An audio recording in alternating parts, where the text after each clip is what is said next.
Boop. Wog. Wog. That's the noise we make. We go wog. We go wog.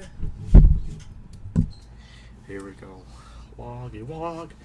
Here we go. Woogie wag. Oh, on a Paper Mario. This title screen looks different. Oh man, don't worry about that.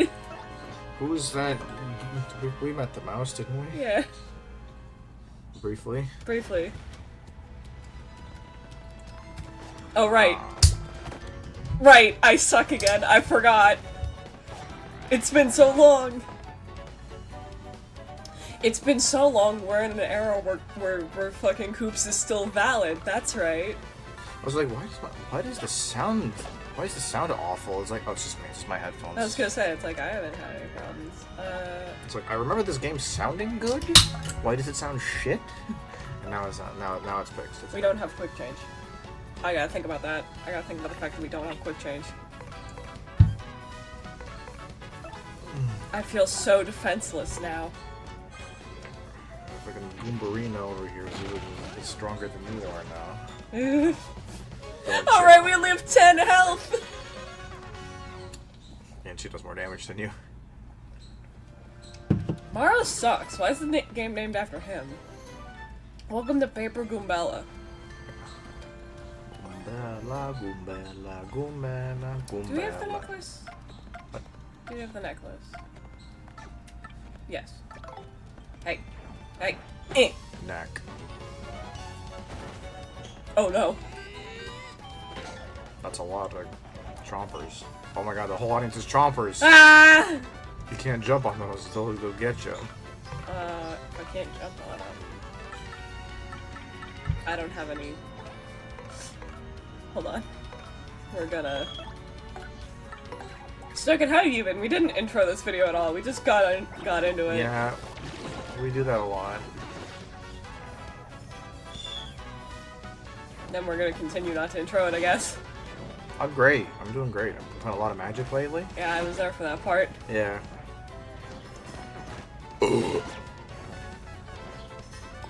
That's pretty much it. It's just we play Magic. Yeah. My mom won't let me do anything else. I'm being held hostage. We could just power shield again. You need a quack hammer. I do need a crack hammer, which I feel like we get soon. Good old Koops. Getting in there. Koops, I haven't seen you in days, my guy. I don't think I've seen you since we last sat down and played Thousand Year Door. Talk to you, Door.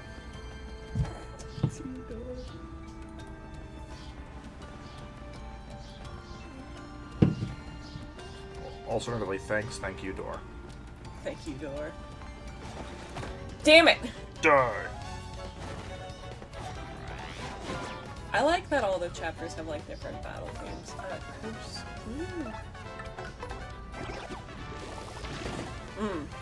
That's not surprising at all. Why? Pretty intimidating. Gotta run away. See, they wouldn't be so bad if we had a quack hammer. Quack. I know it exists because I have one on the other file. Just quack with reverb. Quack, quack. Nah.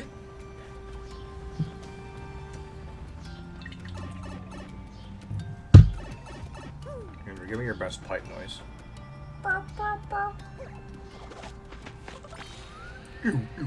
Oh, that's way better.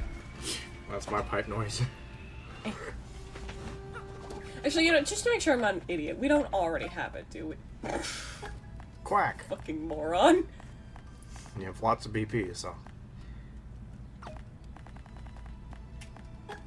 There we go. Got like dodge chance at low health. No, it gives you an extra defense when you successfully guard. Do we need to scan these guys? No.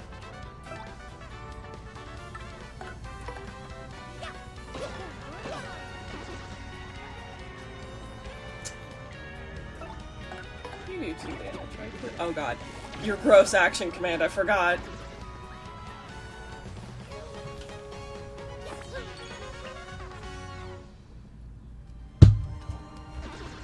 You know, our first episode of this got like 20 views or something. That's incredible. That means we're rich, right? Yeah. We get $50 per view. Could you imagine? YouTube would actually need a reason to leech so much money from everyone. What? Oh, yeah.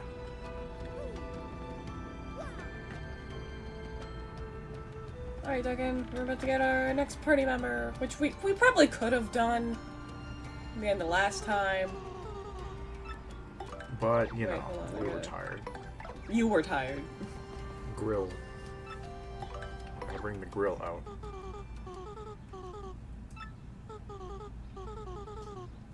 Oh yeah. Plonk.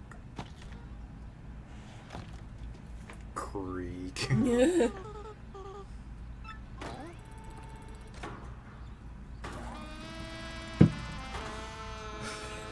Just got that ready for every time you walk Yeah. out with company. Yeah. I like that. It's like it just steps out to its first.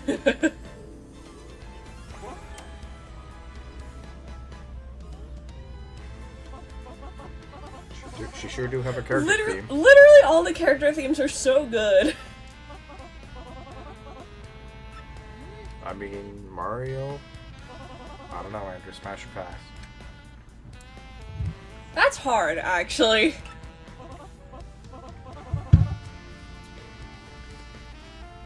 Is it easier or harder if I say Paper Mario Smash or pass? I don't know. Oh, Why is every female character kissing Mario? I mean, he's nice. That's nice. I feel like Baldur's Gate 3 confirmed that sometimes all you need to get ladies is to be a little nice. Move over, Goombella. A real woman has hit the scene.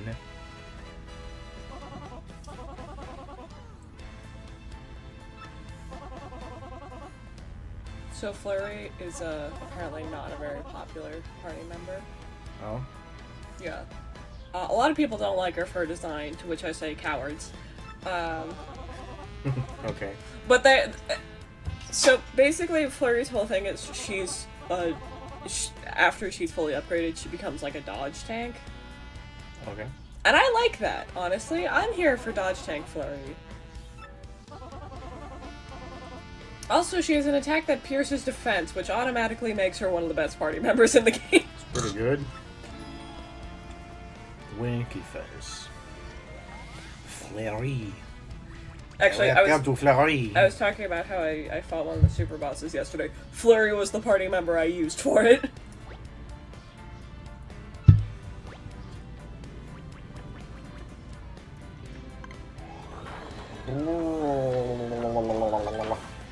Oh my god, does it Oh my god, a Goomba! kill it? He's like, but I have a wife and family. Squish. That's okay, I got it.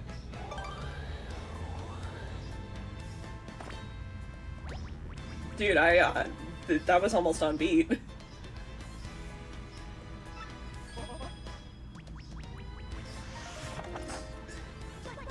Oh, another reason people don't like Flurry is because the action command on a regular attack is weird. And you know what? I'll concede it. It's bad. As an action command connoisseur yourself, you must agree. Have you seen it? It's awful. I haven't seen this game in like 11 years or something, so no, I haven't seen it. Okay, well, I'll show you, because... Oh, so she was also unpopular for a while because, so her other move is Gale Force, and Yeah. basically it just has a chance to just shoot enemies out of battle, just like that. Okay. And people didn't like it because they thought you didn't get star points. You super do. This is a visible thing you can see happen. What I'm saying is people don't like Flurry for reasons that don't fucking mean anything. Here, you! Demonstrate the power of Flurry. Oh. So let's just start Gale Force because I don't want to deal with this clef, right? Of course you like it's Gale.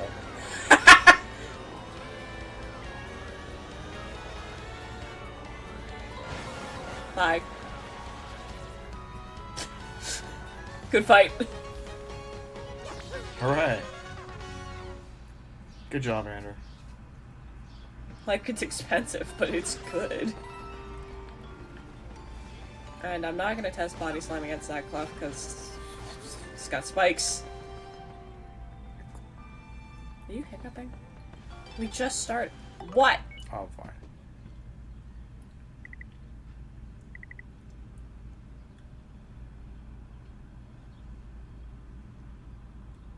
Oh, the Pianta Mafia's Gonna get him. being bad shit. The victim was quoted as saying, "I am a machine. No matter how hard I am shook, I feel no pain." End interview. Mood. I am a machine. Whoa. The tea.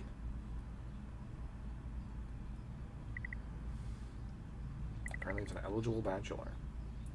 Today's yummy recipe is a mushroom fry. Just season your mushrooms, saute them, and they're ready for the dinner table. I mean, they're not wrong. That is fine. You can do that. You can just season and saute mushrooms and then just eat them. Ew. Yeah, well. I have learned, though, again, despite what I initially thought, mushrooms are obviously not my least favorite food ever. I accidentally ate a raw tomato for the first time in 20 years, and my body had such a physical rejection to it. The way I think I described it is like it was like watching someone take damage in Minecraft. Like I could see your body like flicker, and like I could hear like the tick, tick as like your hearts went down. How come they removed the Minecraft oof noise? I don't know, because new Minecraft just wants to suck all the personality out of the sound. Ooh. Did you know I used to be a rather famous actress? No. You know what Flurry reminds me of? No. She reminds me of the ladies from Coraline. Oh yeah, there you go. I feel like Flurry could be voiced by Jennifer Saunders. There you go. Which is funnier when you realize she's also Fairy Godmother. That is a voice that fits this character model. Yeah. Fits perfectly. At Jennifer Saunders, please join forces with me for my my Paper Mario voice acting mod. There you Could go. you fucking imagine? And we'll reenact Shrek too, just for no reason. I'll be Shrek. Donkey! See, that's my audition. Hunter gets to be Puss in Boots.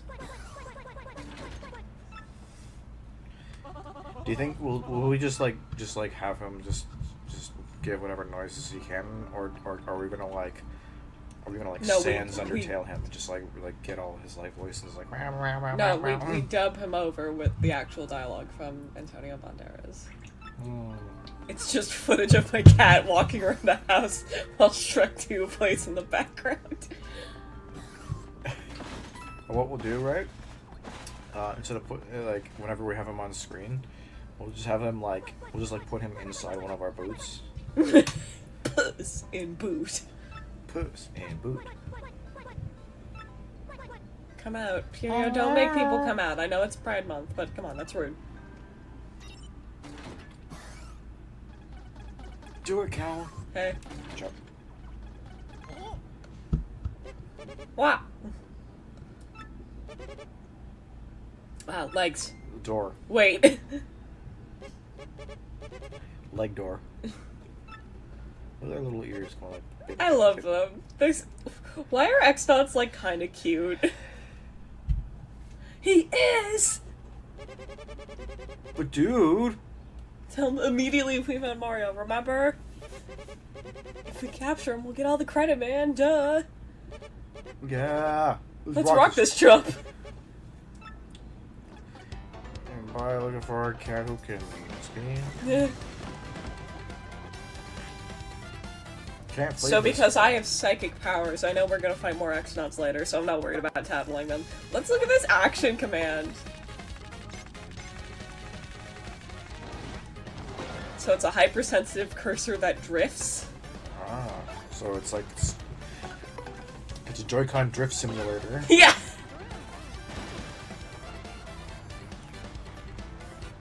Oh no, he's gonna make us dizzy! Ah! Woobly woobly. Well, that's It okay. hurt itself in its confusion. Let's tattle this chump.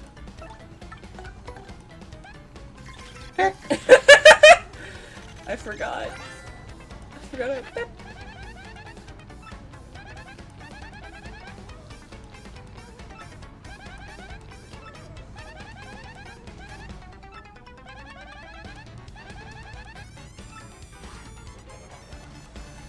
Okay, so why does Kumbela's book about everything? Oh, thanks. Why does Kumbela's book about everything have details about this, like, race of aliens? I don't know. The real question is why are there like 40 members of this race of aliens just in the audience watching this one guy get his ass kicked? They're trying to show moral support, but it's not working. Oh, What have you done? I'm dizzy. Right, I forgot you're dizzy. it's okay. Goombella doesn't need us. She's a girl boss. Don't fucking say that about her ever again. How dare you? Alright, 40 dudes that were in the audience. Your guy just lost. Go get him. Ah! Charge the stage. Oh. Pretty slick work. He just sounds like really confused. He's just saying like the word what over and over again. What? What? Jump scare. There's a puny. Pete, no, that's a Disney character. You can't. So there's a badge you can get in game. It's like $1 at the badge store, and it just gives you like the original soundtrack. And with this song in particular, I gotta ask, why the fuck would you want the original version of this song? I don't know. It's so much better.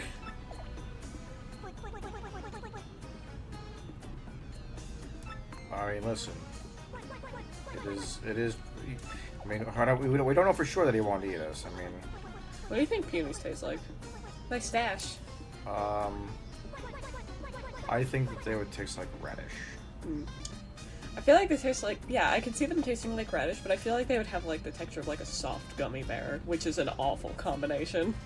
These are terrible things you've just said to me. Well, what do you think they are texture-wise? Or more bug-like. Ew.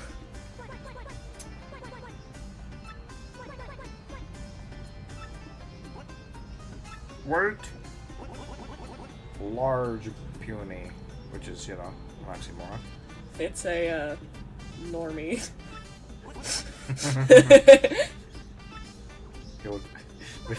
We found the Redditor puny. Pooper, why are you being racist? All large people aren't evil, otherwise you would be evil. Yeah.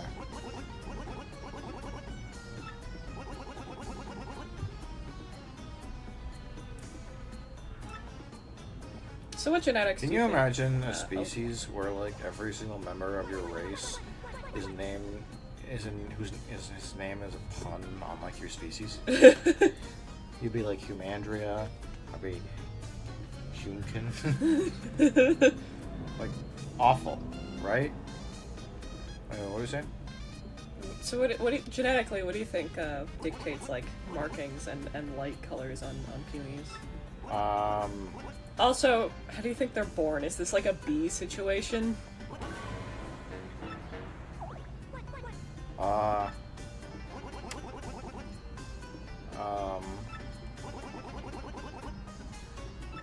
They're like, he's like a shiny. It's like a hex number.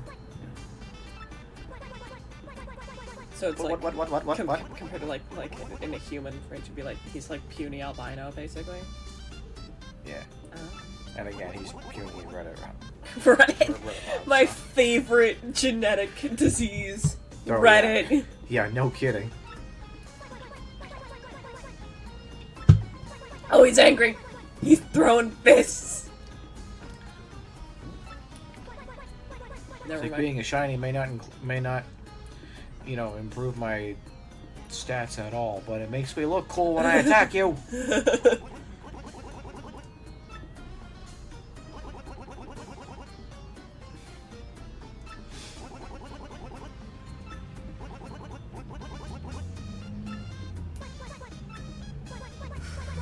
I love his little angry sprite. It's so dumb. No, my good song. Let's listen to other good songs, I guess.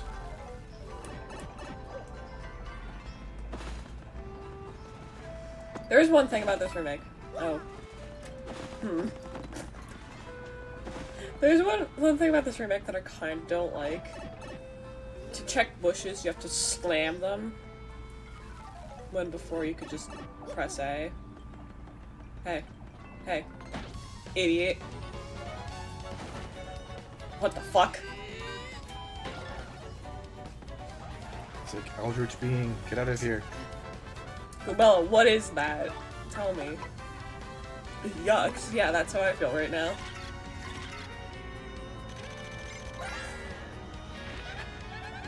That's a yucks.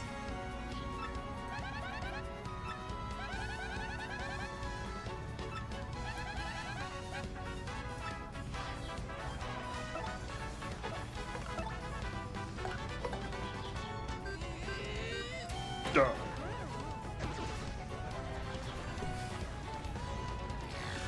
This X not more like an X not.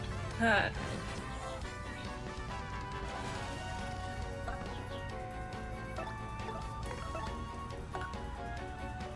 Oh.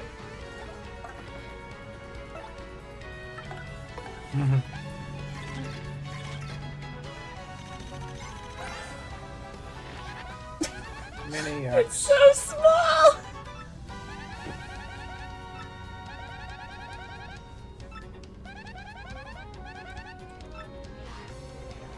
Apparently Flurry is really good at this.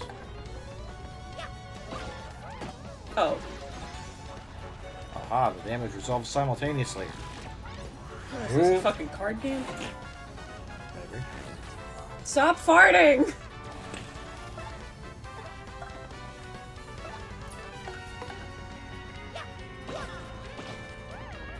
I don't even have the decency to drop any star points.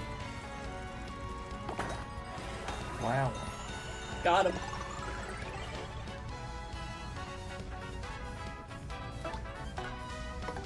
Alright, get out of here.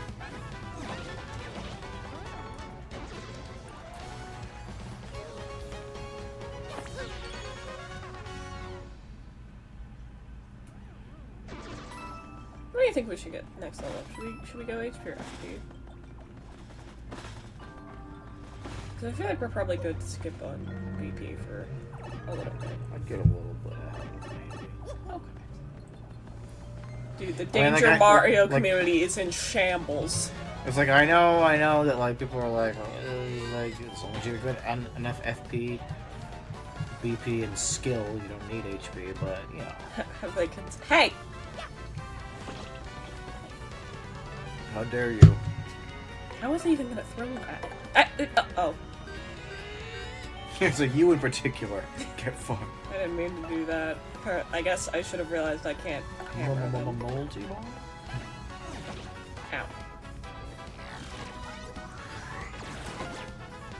Multi-bonk makes me mad. Yeah.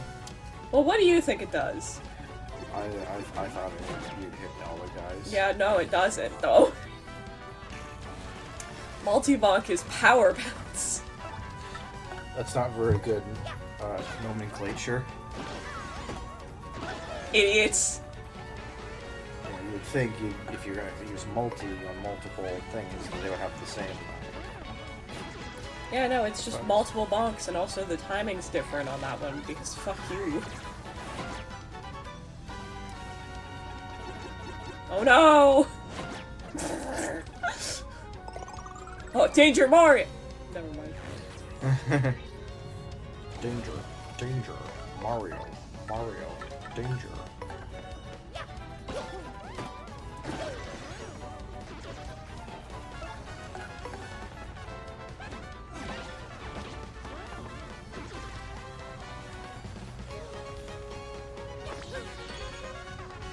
Yeah, do like an HP and then an FP if we haven't found any dope badges.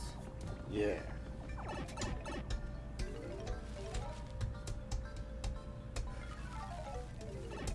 Hello! El Depunio. Oh, that hurt my throat. I'm not gonna do that again. You can absolutely slip through that, by the way. No, they don't know how to turn around. Turn around. Imagine trying to engage Every in a now and three-dimensional then I world feel a using little bit paper. Imagine. I don't remember what I was saying. Could you imagine? Can you imagine trying to interact with a three-dimensional world as a two-dimensional object? It'd just be a nightmare.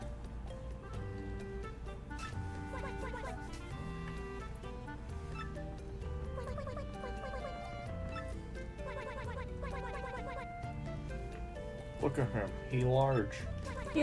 He could squish me. It would not be hard.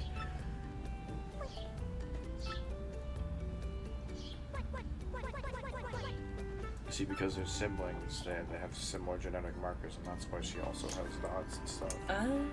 She's like, she's also a shiny. So I reiterate my question from earlier. How did punies reproduce? Well, they have sexual dimorphism, so it stands to reason that there's some kind of, that there's either, that this, they seem bug-like. There's probably some kind of egg involved. Oh yeah, you can get eggs. Oh. Die. Ouch!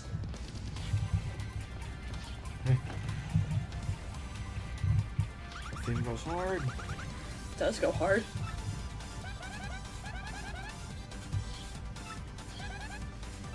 I would have expected something more jazzy for like a Phantom Thief, but more female characters kissing Mario. Everybody. Do the Mario! This flirting is out of control! That's what I'm saying. Hey, why do you know that? I love her. Ugh, I can't stand her. Harumph. Nope. You're ranking what? What is your anatomy? Yes. Oh, you're the dirtbag who hit me from behind, You aren't you? can't say dirtbag in a kid's game. And I'll be doing the dirting. Dude, this game is so funny for no reason. Can't flee this fight! Oh no! Anyway.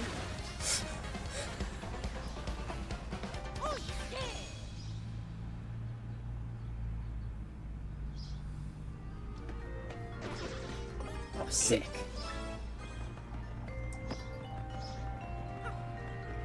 Wait. Help! Wow. Wow.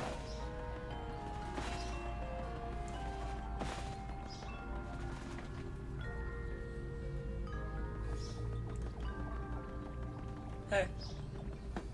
Whoops.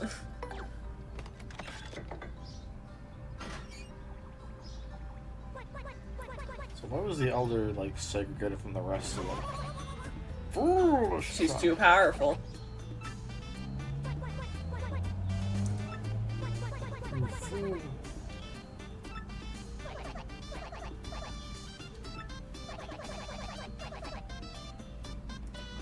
Absolutely shameful.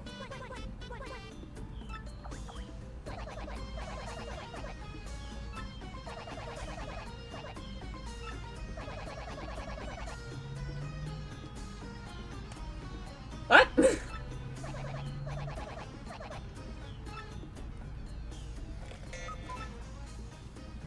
several hours left. His mustache is like slightly larger.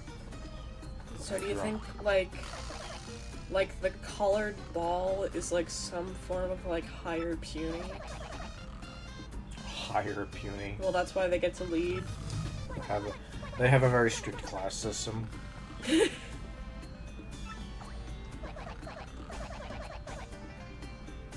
Well, it's like with bees, right? What?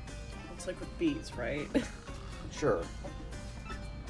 Like, they're just fed different in infancy to make them potential elders. Sure. And then once one is fit to rule, they kill the others. Fucking look out, Petuni. Oh no, she could become an elder. She's gonna become old. It's like, here, eat this. It's like, why should I?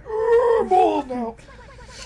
I more so meant her brother will one day become elder and then kill her, but okay. Oh no.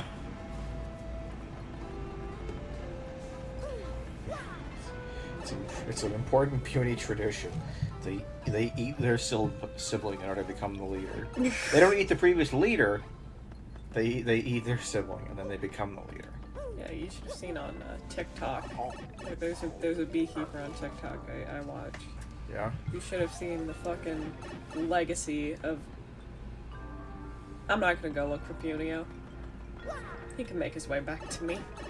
This is the fucking legacy of Queen Celine Beyond. Oh no. Celine Beyond? Yeah. Oh! He just pooped out! Yeah, so basically, the guy had a hive that didn't have a queen, so he tried to get a new one, and they killed her. So he was like, not great. So he got an imported one from Canada. So, Queen Celine Beyond. However, she had a really bad egg-laying pattern. And he didn't like that. And the bees super didn't like that. So the bees were trying to stage a coup with 3 potential baby queens. Yeah. Yeah. And so he spent like a week going over the potential like scenarios involving like one of the queens hatching and then killing the 2 of them hatching at the same time and having an epic fight to the death.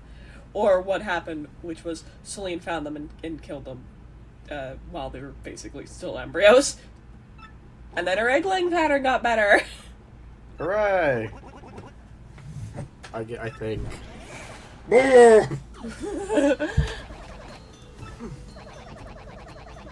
He's not very puny. He just goes like. Just. She becomes a largie.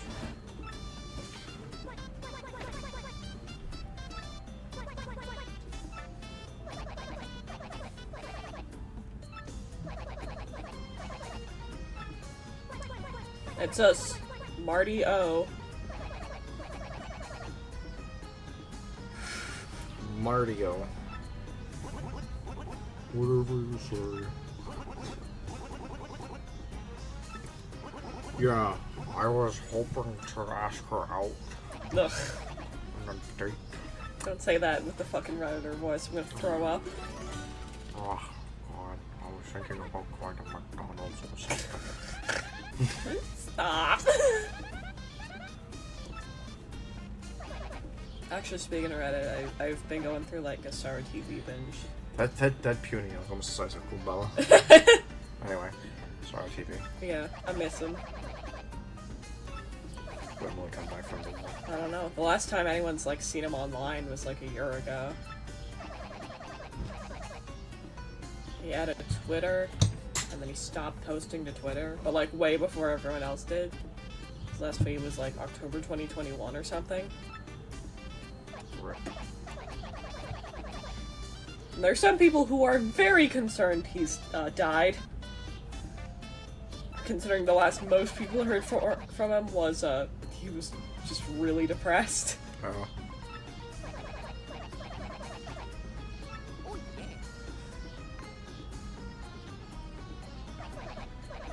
yeah. Abracadabra. But I do hope he's okay. Here's the thing, a lot of Reddit content is bad, but he was like the pioneer because he like gave a shit, you know? Yeah. Because a lot of people just sit there with their face, oh, thank you. A lot of people just sit there with their face cams and just like read out Reddit posts, and it's like you're trying to engage, but you're not doing it quite right.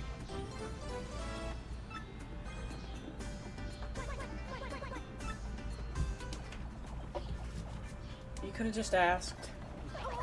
But it's way more funny if I just go like launch across your face and make you flinch instead.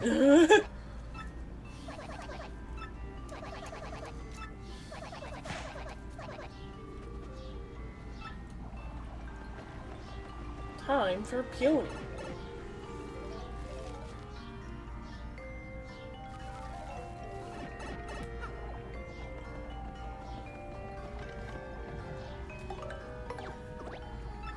And to be fair, his like Reddit readings weren't even my favorite kinds of videos he made. I was a fan of the quote-unquote special features.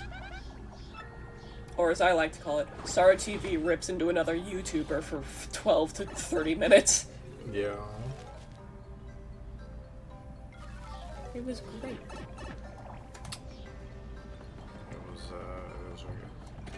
Those was the days.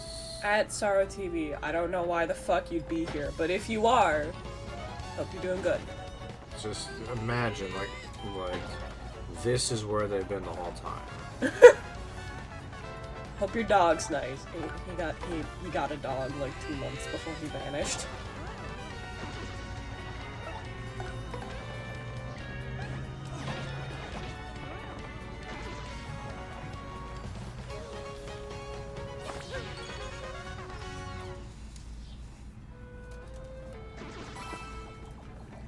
Fellow dog enjoyer.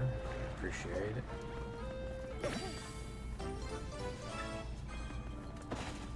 Shine, Sprite.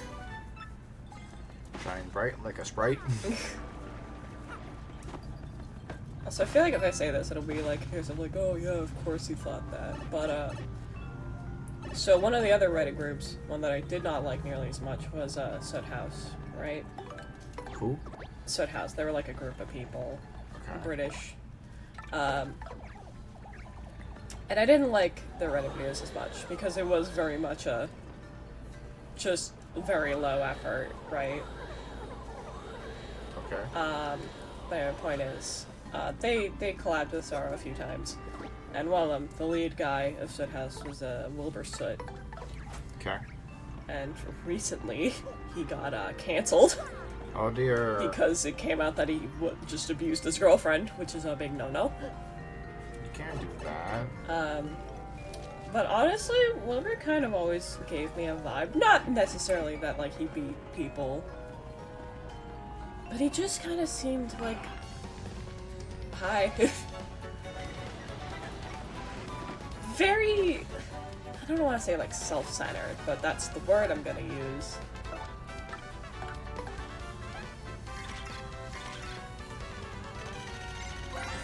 Yeah, I mean, I feel like you can usually get a sense of people when you listen to them talk for like more than 5 minutes. You know, you just kind of be like, yeah, you, not you. Yeah, well, like, Nah, there's a video, it was like a 25-minute long video just on r/ like, oops, I didn't mean to. And like, every few minutes, there's just a break. And it's just Sara highlighting Wilbur whining and kind of being confused over the point of the subreddit also. But it's literally the last one. He was like, okay, yeah, no, we got like one more big one. And Wilbur's like, I don't know, I feel like we could just like slam out a better one, honestly, in like 40 minutes. And he's like, what?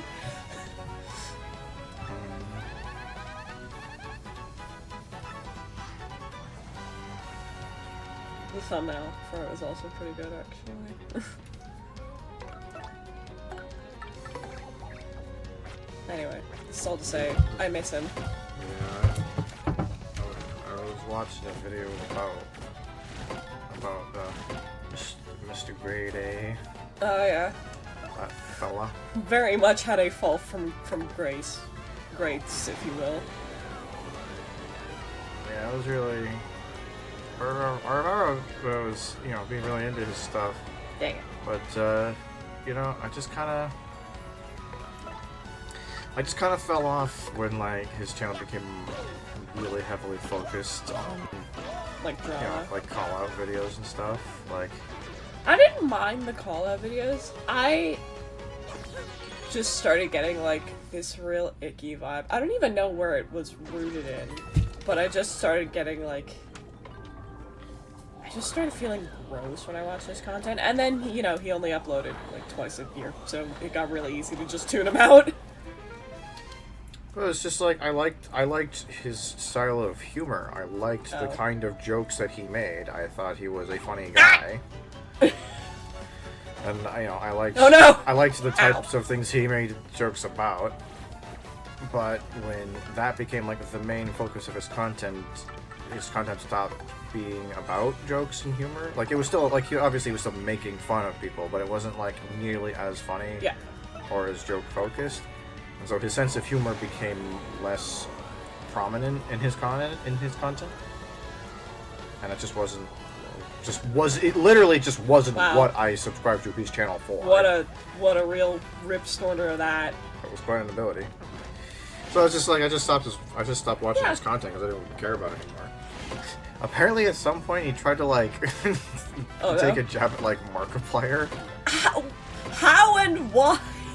Well, I think it got to a point where like it was sort of like that sort of like chasing that dragon kind of thing, where like he got so like addicted to like call out content because it made him a lot of views and made him really popular, that like he was just like basically like anything goes kind of thing. So I started taking pot shots at Markiplier. I think he like made fun of his hair back in the day. What? Back in the day when Markiplier colored his hair. Oh. Hold on. Wait, Which shut I don't up for a think he even second. does anymore.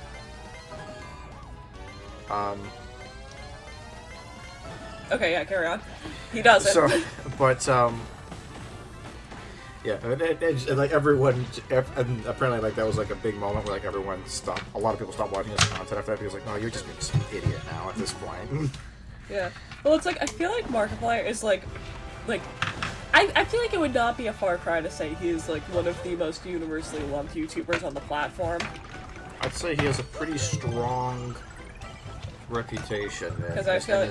has generally demonstrated good moral character in far in as of June 2nd, 2024. Just in case, you never know. 7 years later, anything could happen. As of this moment, I think if something happens to Markiplier, I might actually just lose my faith in a lot of things. Well, you said that about Sugar Conroy. Can we not talk about that?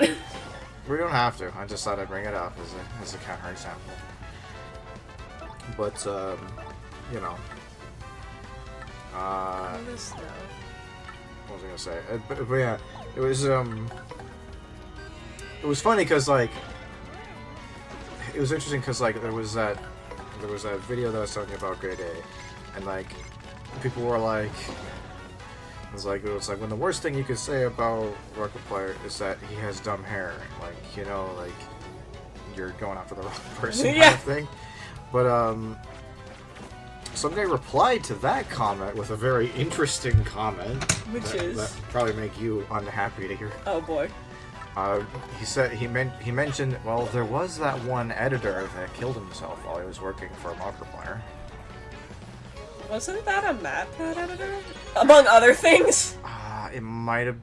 Honestly, who knows? But it's also like, why the fuck does that matter? Yeah, it's like, well, like, hey, that person that had a mental illness, it's like, harmed themselves while they were employed by a person. It must be their fault. It's like, well, no. God, allegations are so frustrating to me because it's like, literally, like 98 times out of 100, they're just wrong and malicious. Yeah, that does tend to be the case. Like, oh, this is kind of heavy, but it's like literally one of the best examples I can think of. So, Lily Orchard is a video essayist I've been watching for like a decade now. Uh-huh. And she was one of the reasons I stopped being a fucking idiot. I've shown you a couple of her things. She's the one who did the I know who you're talking. Yeah. I know who it is. Okay. But she's basically been. That was awesome. But basically, she's kind of been under fire, for over a decade, over nothing that matters. But the funniest part of it to me is, lately, one of our friends has, like, publicly disassociated from her and, like, made an out-along video, just, like, why I'm not friends with Lily Orchard. Okay. Sorry, what am I doing? Good question. We're talking about Lily Orchard. Yeah, I know that. This. What am I doing here? Everything's silly. Is what but, and basically, it was very funny. At least it's funny to me because one of the reasons they were friends in the first place is because this girl who made the video, was under accusations of driving her editing team like slave labor back in like 2016. Okay. And Lily was one of the people who was like, hey, if it's really as bad as people say, why isn't anything being done about it? And for a while that was like the mainstream in this scenario, which is like, if I'm really as bad as people saying I am, why haven't I been arrested? Because one of the main the newest accusation we're driving at her this year is that she did bad things to her sister when they were kids, is how I will choose to phrase it. Okay. And so, like, a few days ago, she released a video going in detail about the important accusations and why they're wrong. Uh-huh. Which got really uncomfortable at points, but it's, like, a matter of, like, if you need to get this kind of things to stop, you need to show as irrefutable proof as you can, which is really hard to when the big thing is just a he said, she said, no matter how you slice it. Uh-huh. But it's so wild that people will just turn on their former friends for something that could very well just be a lie. Yeah, it is wacky, isn't it? How people could just be like, oh, this person said something, I don't like them anymore. Yeah, well, it's like the former friend was like, well, this is too extreme to lie about. To which Lily countered, it's like, people have said worse things about you. It's like, I don't know. The whole scenario just makes me feel really sad. But I do hope people start, like, laying off her. One of the things was, like, she was accused of faking her status as a native, which is something she does not bring up very often. And it was just getting into, like, such, like, nitty-gritty detail that did not matter. It's like, oh, you know, it's like, she says her grandfather was native, but that's a lie. Meanwhile, there's literally an article about her grandfather reconnecting with his native heritage freely available on the web. It's just, it's so wild.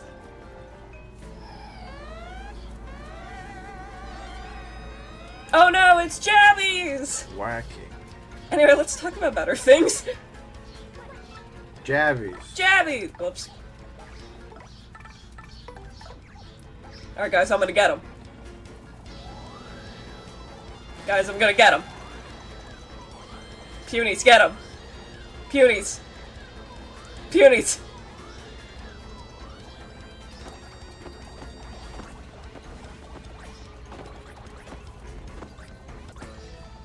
Got him.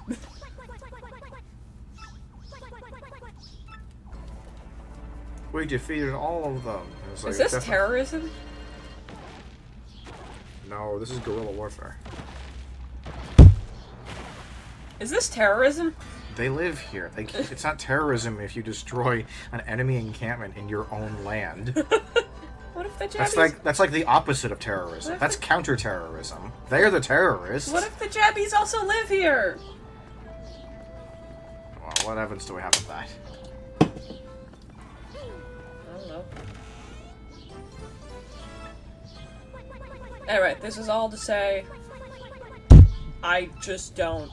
Whenever I'm like, oh, this person should be canceled and deplatformed, I look at it with such apathy. Because it's like, you're probably wrong. Because again, if they're like this secret... Oh, wait, no, sorry. My favorite thing of the Lily Orchard situation was one of the people making accusations against her made up a term to describe this heinous act that she was doing, which is parasocial grooming. What the fuck does that mean? Well, I don't care how it was defined. What it meant was Lily was doing adult things in adult spaces, and then a minor walked in, so obviously she's grooming minors. Okay. Which is so funny and really sad. How sad do you have to be to try to be like, yeah, no, that means they're problematic?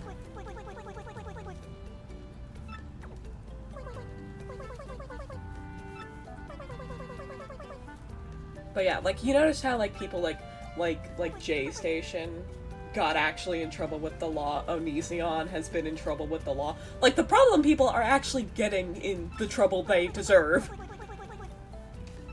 Fucking, what's her face? What the fuck was her name? The lady who got in trouble for being weird to minors and then apologized for it with a fucking ukulele song. Oh, I don't really recall that incident. I only remember people responding to it, and I don't remember that person at all. Yeah, but like she got in actual trouble and was also clowned on for the next 4 months because, yeah.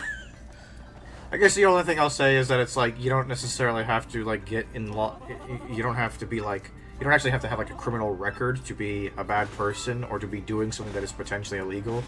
Like, you know, there is always going to be a moment where, like, this is the first time it's come to someone's attention. Like, you know, there has to be a first. It's not just an Ouroboros, like, it was always there kind of situation. Yeah, I know, but it's like, usually, when the bad thing happens, the law isn't far behind. Lots of people get sexually assaulted and nothing happens. That's a real thing that happens very commonly. It's a big problem.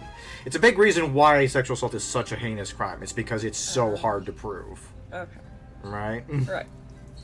Oh, hold on, I need the punies. You know, it's like, if you don't swab them, like, the next day, like, who said what to who did what, like, you know what I mean? Hey guys, stop being stoplights, get over here. And things like, you know, that where you said about, like, people being, like editors being overworked, like, you can absolutely put a person in a situation where you are paying them to do a job, not paying them nearly enough, or demanding too much of them, while also, like, convincing them somehow that they are, you know, like, this is fine, there's nothing wrong with what you're doing. I mean, gestures vaguely at the entire Rooster Teeth animation department. And look, but once people spoke up about it, they fell to pieces. Wow. Yeah, but, like, it still went on for years before it actually fell apart.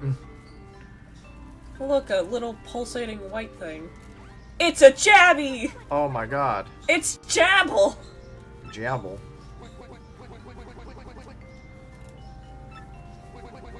Oh my god.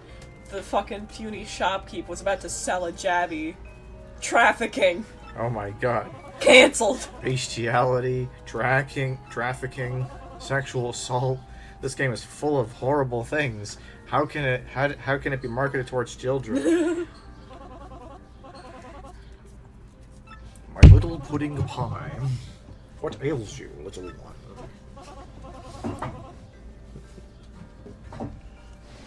But I think...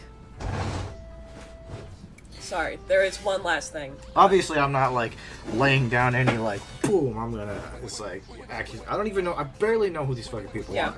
Lily Orchard's friend, never heard their name before. Lily Orchard, barely watched any of their content. I don't care who the fuck, I have no opinions. I'm doing what they call playing devil's advocate. Yeah. I'm advocating for that devil. There is one thing, and it might be the most telling thing of the entire situation, which is, in these videos about big serious accusations of, like, you know, faking native status, being weird around minors, fucking, again, sexually assaulting your sister when you're, let me check my notes, 7 years old. Uh-huh.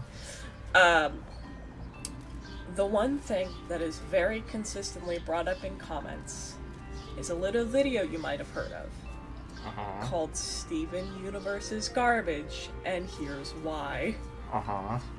A lot of these people leech onto a parasocial hatred because she said Steven Universe was a bad show. And doesn't that just make you want to die a little?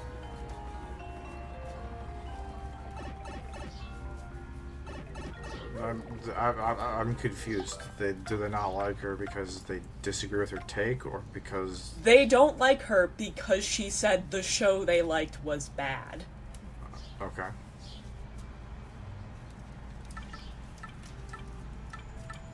Yeah, well, that happens a lot. But it makes me so sad. And it makes me, because every now and again, like, I want to go into, like, the world of video essays, because I think it's very fun. But it's like, I'm scared if I say popular thing bad, like, this level of thing could happen. Because every now and again I tinker with the idea of making a video essay on Baldur's Gate 3, because it's a game that I have very mixed opinions about. The Baldur's Gate 3 community genuinely terrifies me. I feel if I say their game is mid, because it kind of is, I will never hear the end of it, you know?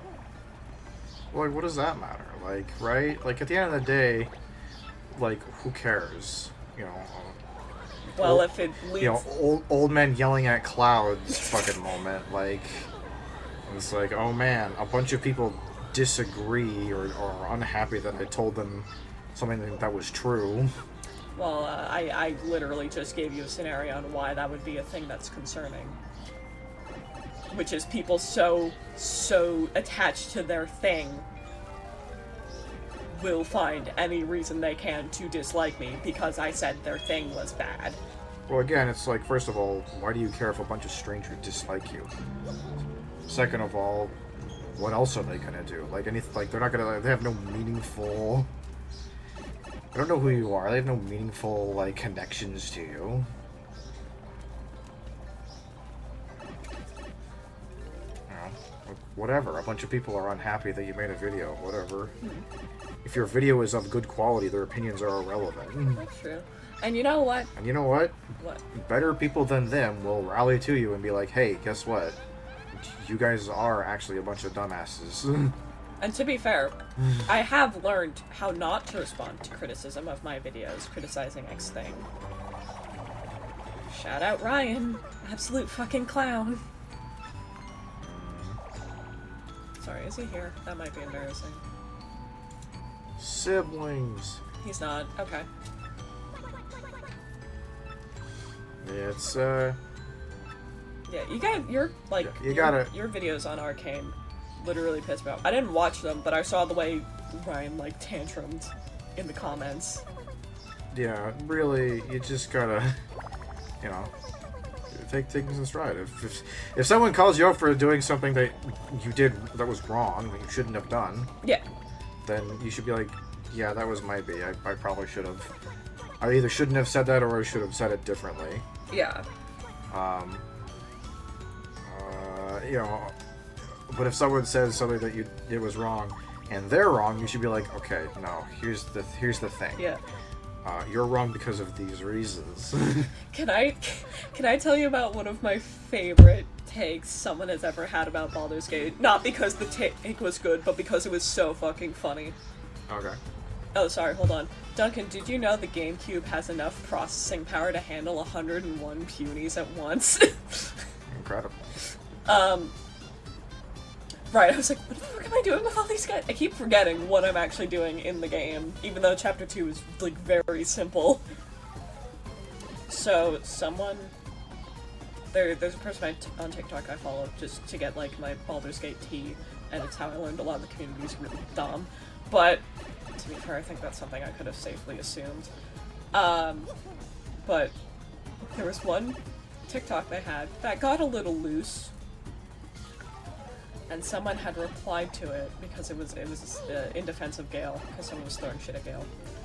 And then someone replied to it, literally like fucking sobbing, talking about how like people shouldn't like Gale because Gale reminds them of their narcissistic abuser. But they also claim that they're an Asterian person, which is a fascinating take to me. They're a narcissistic abuser. It's like Asterian, also known as a narcissistic abuser. No, you can't say that too loud. Clearly it's Gale. Because he talks like their abuser, whatever that means. Sounds to me like they were the abuser in that relationship, and they just when their boyfriend or whatever was stopped giving them infinite affection for no like return or unconditional one-sided affection. They suddenly threw a fucking hissy fit and called him an abuser. Yeah, it's just like if they were actually abused, I don't want to make light of it. However, It consider the fact that they behave like that in response to someone being like, "I like Gale." Is fascinating. I want to study these people under microscopes.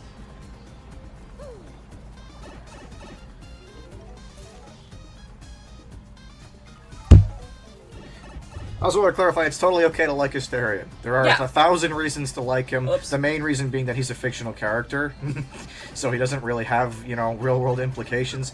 He's just a vampire. It's fine. Second of all, everything we said still stands. Oh, hey, guys. It's probably the guy was probably projecting. Yeah. They punch. Hey, look, guys, it's more use for coops. Oh my god.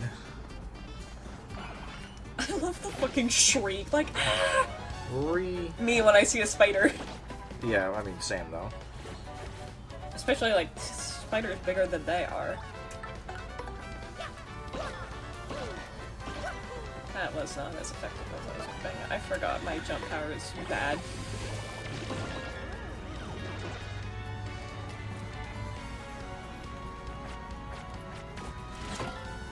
But no,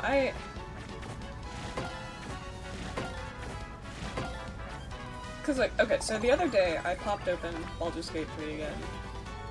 Because I, for a moment, wanted to see the alternate world where I got the, Gale proposal ending, because I knew it was real and I knew it existed. It was not fun to get to, because that's a reality where I let Karlach burn to death on a dock, and I don't like that. Yeah. Yeah. But I was like, yeah, it's fine. But there's no autosave after you beat the final boss. You get the autosave when you get to the reunion camp in the epilogue. Yeah. So I had to fight the final boss again. I forgot that Baldur's Gate 3 is one of the most frustrating games I've ever played. Guys. Yeah, I mean, what can I say, man? Baldur's Gate 3 is a flawed game. But There's it's nothing like, wrong with pointing out that it's flawed. I hear people talk about it, and they're like, it's the most perfect game ever. Yeah, and this is where someone comes in and says, like, here's why it's not perfect. Here's the thing. I feel like it would not be... Hold on.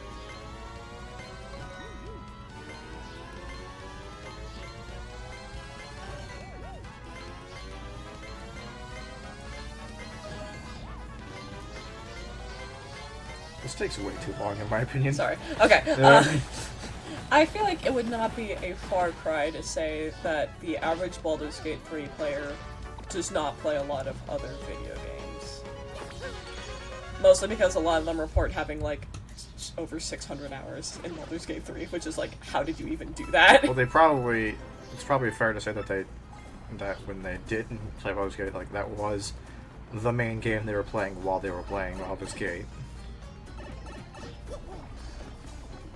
What? Yeah. Well, I mean, like, not a lot of people were playing Baldur's Gate and another game. That doesn't mean they don't play other video games, but they probably didn't play many other video games while they were playing Baldur's Gate 3. But it's like, as a video game, well, like, most of the things it does to get under my skin are gameplay problems, and also the way they treat Will and Karlach, but that's neither here nor there. Bye, Coops. Your sacrifice will not be in vain. Buddy, what are you doing? Calm down. down. I already went down.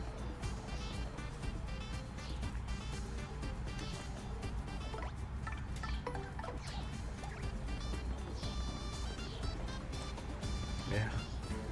Yeah, I think this is one of the tracks that actually, like, evolved with progress, so it gets, like, more instruments in it the more punies you have. And that's very fun. Charge. Yeah, like, certain things, like, how hiding is one of the only passive commands you don't need to confirm, and if you try to confirm it, you just unhide. That's annoying as hell.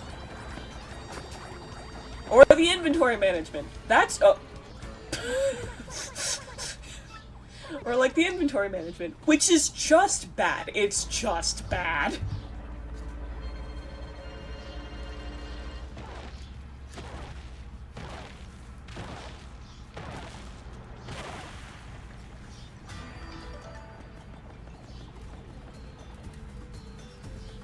Or how there's no autosaves. Well, there's autosaves.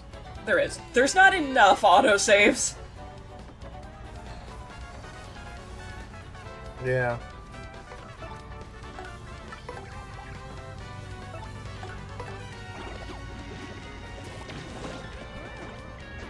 Like, for example, you can literally, we have proof, you can spend like half an hour just on inventory management. And then a surprise encounter jumps you, and you have to do that half hour of inventory management again.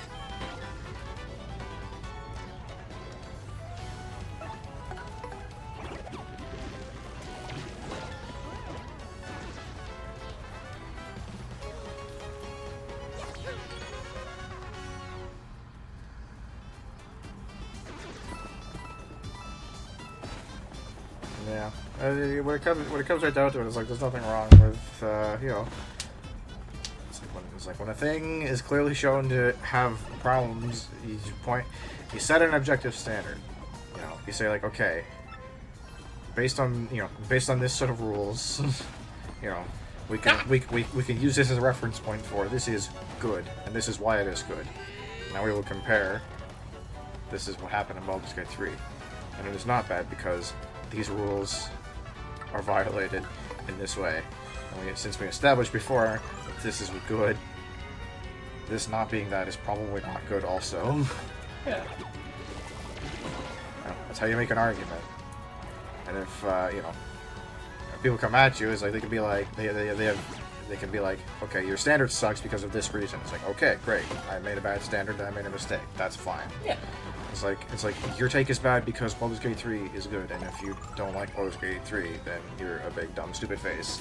And you go, well, thank you for your input. Don't talk to me. Obviously, you don't say, you keep that one to yourself. Yeah. But yeah. I also think I've realized what I think I found out what caused what I'll call Baldur's Gate 3's case of termites. Okay. Which is, I found out who the lead writer's favorite character is, and it made everything make so much more sense. Who is the lead writer's favorite character, Andrea? Minthara. You know, the evil lady who evils evilly, who you can just kill in Act 1 without interacting with at all. Well, I mean, you can kill almost anyone without interacting with them. Yeah, but it's like, it's really easy to kill Minthara without recruiting her. It's arguably really easy to recruit her without killing her too. Well, you just have to decide to be the bad guy. Well, yeah. Well, apparently there's a way to recruit her without defecting to bad guy, which I would argue, why? And the fact that her and Halsin used to take up the exact same spot on camp, I feel like proves that it's like, why? Anyway, look at this really legit altar. Oh no! Well, I'll also say that I know nothing about, crazy. That I know nothing about,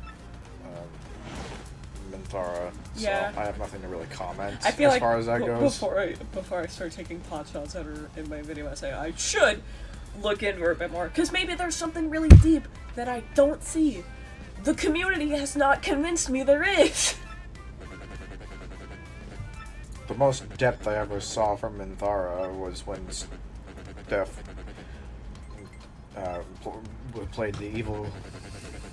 played as an evil character, killed all the druids, recruited her into his party, and then had sex with her, and then murdered her the next morning. Oh no. It's the dark urge. He gave in to his dark urge and killed her. Do something before my claustrophobia sets in. Guys, Buddy. you are all smaller than these bars. You can absolutely slip right through there. But it's like, because here's the thing. The fact that Minthara replaces Halsin in an evil run is, first of all, a very loud statement by itself, to me. Because Halsin also has the problem of, why the fuck is he here? Because he shouldn't be. And if he was gonna be here, you should have tried a little harder to make him matter as a party member.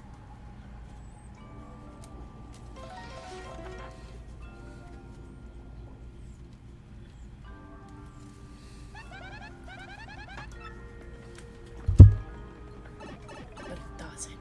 It doesn't matter. Doesn't even matter. Oh, wait, Duncan. What? They can't walk out. The sides are solid. But we can walk forward, and we know they can walk forward. I don't know, tight squeeze. I forgot. All two-dimensional characters are completely, like, inflexible, Yeah. like, horizontally. Even though they just bend right there. Don't ignore that. Don't think about it. Transdimensional magic. Don't worry about it.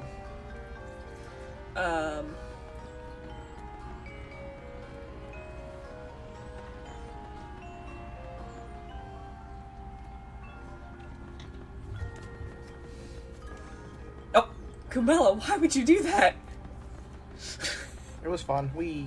No fall damage. Wee. Dude, she's like me.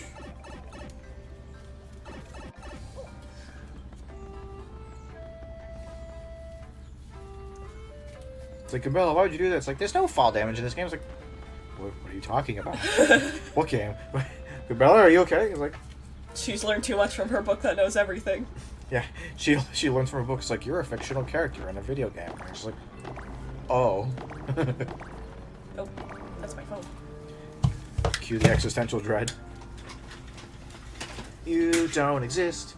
Your whole life's meaningless because you don't exist. Hello. Hey. I don't even really like Lily Orchard that much, really. Sometimes she has good takes on stuff. She knows how to make a good argument. Some of the stuff she says is kind of stupid, though. IMO. Do I have any specific examples? No. Come on. What do you think I am? Some kind of guy who makes points and arguments, references. I'm not that organized. Goombella would be good at arguing, though. I mean, with that book. What? I'm just filling in time, don't worry about it. What were we talking about? I was talking about how Goombella would be a good debater if she were to be on like a debate or make like YouTube content, it'd be like video essays. It's like, here's one, you're an idiot.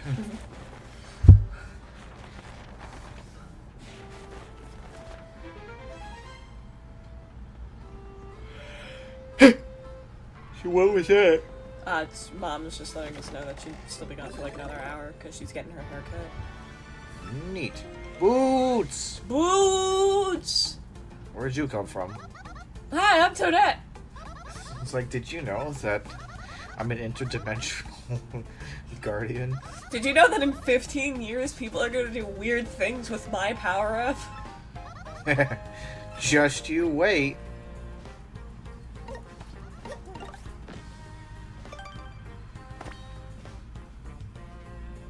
Yes.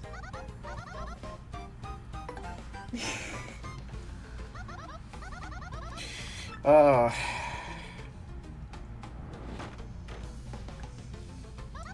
Smash. You can smash now. Let me smash. Let me... Koopa? What? Oh.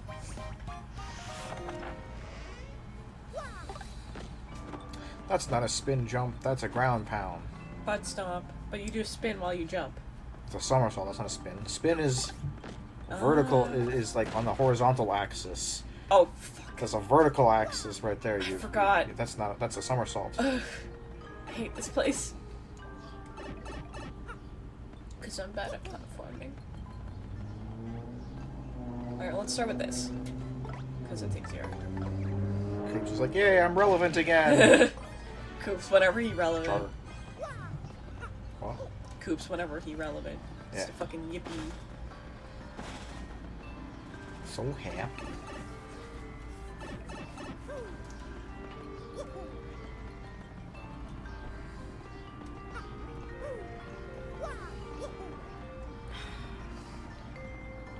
What's it like having depth perception? It probably wouldn't be that much easier. Well, It's I mean, it's not even a matter of like, oh, my eyes work. It's just, you know, three-dimensional distances are hard to read on a two-dimensional screen, you know what I mean? If you're wearing 3D glasses, maybe this would be easy, but... wahoo. I just love platforming in games that are not designed as platformers. That's my favorite gameplay. But it's on it. Mario. All Mario games are platformers.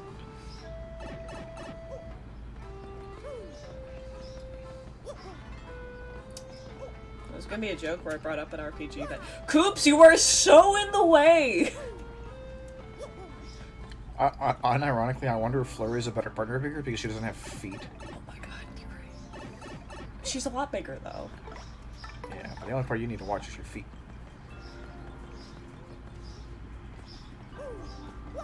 I thought she was gonna be respectful and stay up. You're right. Oh my god, that was so much better. Nailed it. Reasons why Flurry is the best partner. Age 63. She don't got feet. No feet.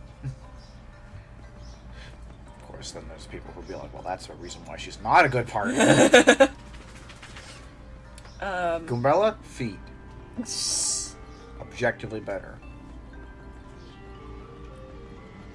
Don't Google that. So, we're hour I feel and like a half? that's what? Yeah.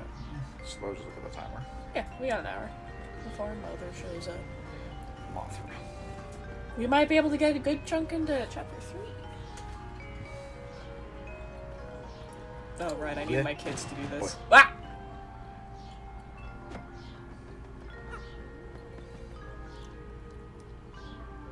Hey guys, what's up?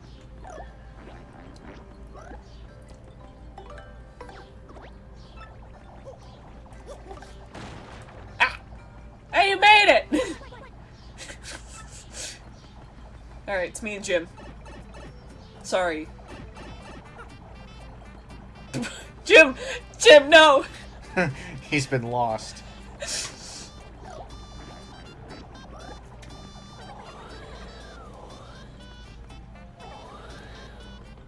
Jim! He just hasn't been the same since he got orbed. Oh my god, wait. Me when I'm orbed. Orbs? Gales? We're just playing Baldur's Gate 3 again! Well, a lot of them got... A lot of really dumb followers? Oh god, they're freaking out. Did you know that the GameCube can barely handle 101 punies at one time? Guys. Guys. Guys. You want to give him a hand, maybe? There you go. Dude, why do people hate the punies? They're so stupid. I love them.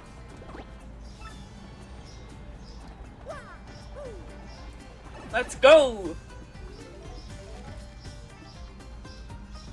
Yeah, because we're basically done chapter 2, save for- Hey! Die. Don't make a liar out of me!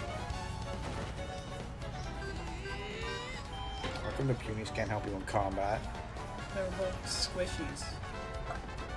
Right, can we get force, please?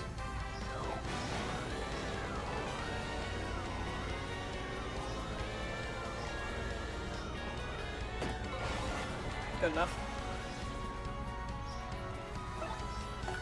Die, nerd. Shoe. We got blue shoes. Show me these feats. Feet pics. Yes. So why are the punies more scared of the spiders than they are the actual invaders in their tree? I don't know. Survival instincts? I mean, Ah!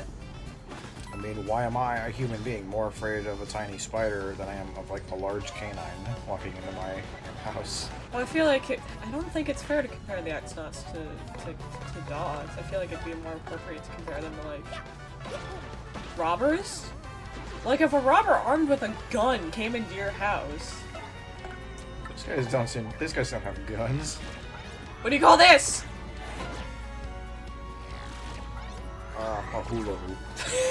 Alright, a robber armed with a hula hoop breaks into your house. I'm not really that afraid of the robber with the hula hoop, to be honest. No, I don't have any FP.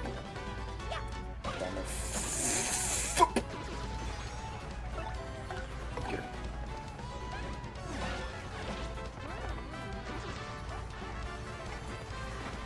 Oh my god, can I kill my FP? Thank you. Bongo. Can we cut the casual bongos already? I don't think we'll be able to level up before the boss, which is kind of Unless you grind. on what? All the enemies are gone. Oh my god! Do enemies not respawn in this game? In dungeons, they respawn when you leave and come back.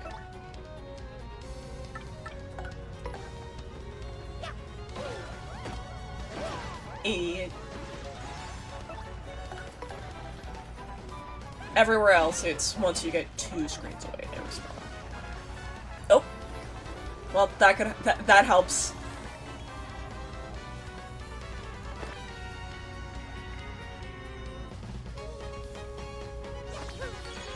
Close.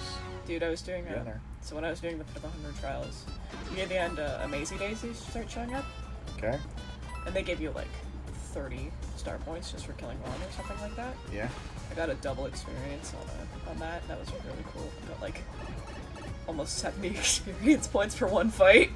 It's pretty good. Oh yes, this room.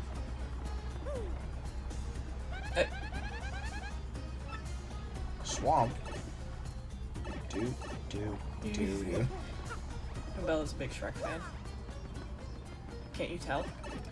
Well, you know, we've established she's very smart. She'd be like, well, when you look at it, it's a very well constructed story. You know? there's a very clear through line. You know, the characters are very consistent, and they're. No, Bella, it's been 3 hours. Stop talking about Shrek.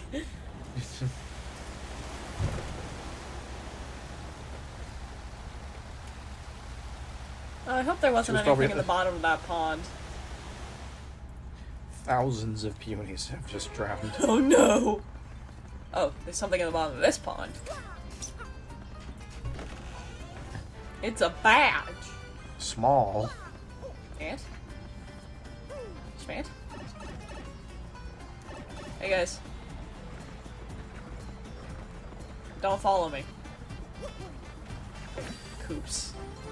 You're a turtle, man. You're supposed to swim. Yeah. God, I fucking love this song! All the music in this game is good.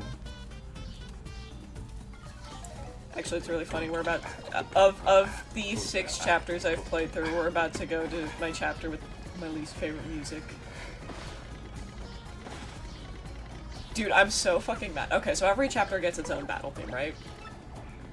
Okay. Chapter 6 has my favorite battle theme. There's like 4 battles in that entire chapter. but it's like this really nice jazz.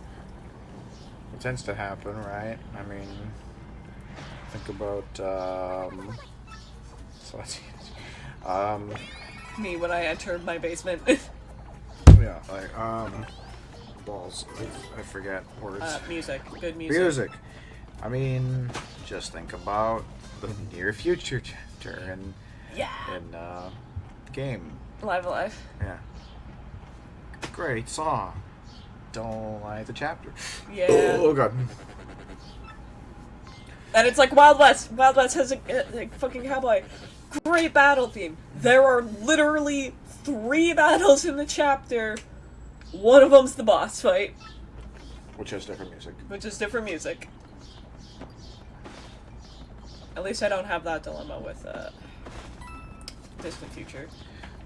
I like the forward-facing puny meme. Just me when I'm a puny. and I'm facing the camera. Hey, so do you think if I like... Oh.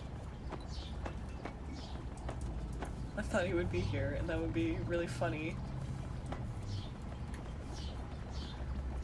Guys, it's a bush! God, punies are dumb. Senior or junior? No. What's it gonna be, Duncan? What's it gonna do? Ah.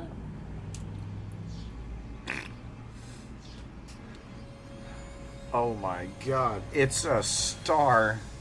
It's I really a gummy. like the way the crystal stars look in this game. Like, they looked good in the original, to be fair, but... Oh! No. It's like, oh, that looks like a delicious Yo, speaking of good apple-flavored hard candy. He just, I can't believe he did that. Am I lucky or what? Boom. Crystal star. So do you think this is what Reaper Beat was like? Sure. Like if he actually became a bad guy? Oh no! He'd probably be a lot more, like, competent and smart.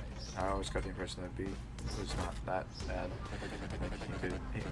He could do shit if he needed to. He was just usually too stubborn to learn. Yeah. Dude, I miss Beat. You got a thing of him. I did. I bought a figure of Beat. I did, but it was The only Beat- $30. The Beat is officially on. That's 35. Thank you. Whatever. And I got Ace Attorney Justice for All, everyone's favorite Ace Attorney game. Andrew tried to get me to try to convince me to buy an Edelgard for you. Like, No, it wasn't. No, it wasn't there. I know you told me existed. about it. It was around. It was. Yeah, there's one at Conspiracy. It's like, I'm okay. Not really much of a figure guy myself. Dude, this timer like stressed me out so much when I was at I'm so mad! I'm so mad! Personally, big fan of timers that go during battle. Oh yeah, no, it's good. I think it's smart. They have one in Final Fantasy VII, actually. I think. And, like, there's like a whole thing during like the prologue where like you're trying to like, you're like. It's Final Fantasy VII is a game in which for like during the first act of the game you roleplay as eco-terrorists. Oh! It's like corporate America Do you is think trying I need to bring- to frack the planet for goo, for like life goo, and you're like, fuck that, I'm gonna blow all your shit up. Oh. Do you think I have to bring the movies with me? Sure, man, why not? I'm gonna try to do it without. Because it's like, we've got time. But no. but I wasn't done. Sorry, I sorry. got sidetracked, Sorry, and then you were finish. all like excited, and be like, I want to finish talking. Okay, you finish talking. But yeah, during that thing, after you set up the bomb, you have to like leave, and the timer keeps going during the combat. I think that's neat. That is. But when I was like a little baby, it freaked me out because it's like, first of all, I didn't realize the timer was like 5 minutes or whatever.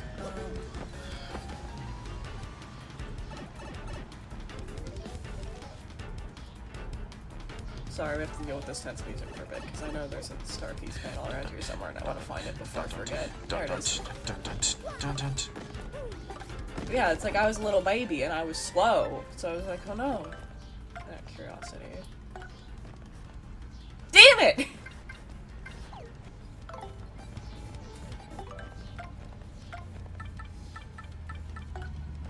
Oh, we unlocked the sound gallery from chapter 1 though, that's pretty poggin. Hell yeah, go Coops. Coops has the best theme. I can your- give him that at Your least. finest contributions to this game are, in order of importance, your character theme and the ability to complete the chapter 1 like puzzles. Yeah. And also, I guess your like character is fine. Hey guys. Oh, we're back.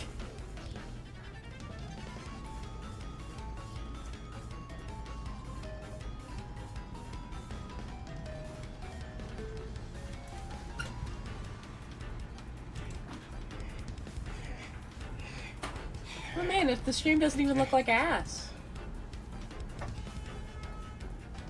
Oh god, why so large? The thing did come back, but it's just good to have it connected. Yeah.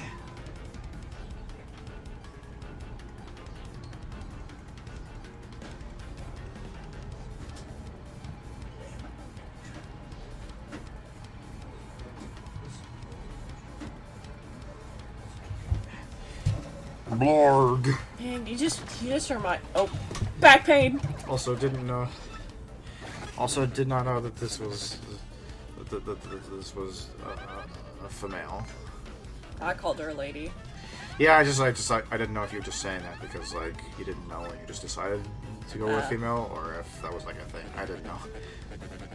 She old lady who can become large. Diversity when the lady is old. Diversity when the lady is large. Oh no! Ball. It's a fucking electrode. Oh! It's an egg. It's an egg carrier.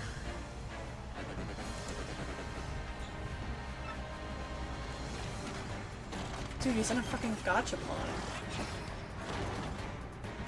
It's probably intentional, actually. Probably.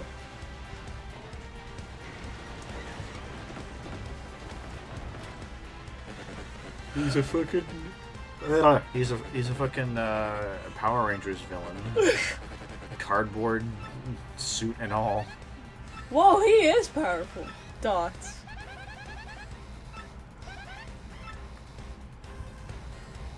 Oh no.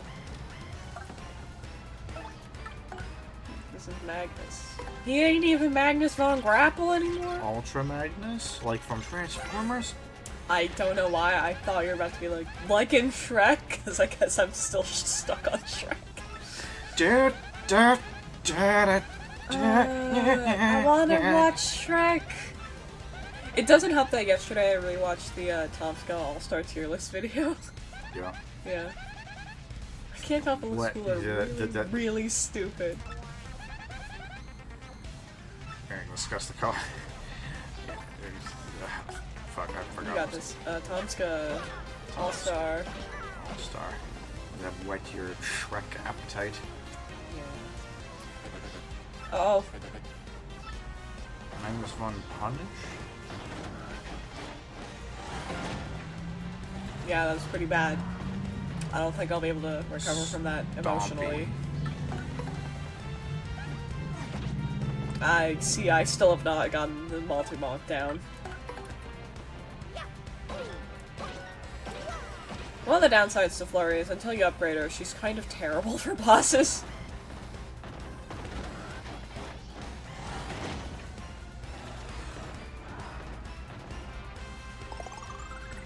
Thanks.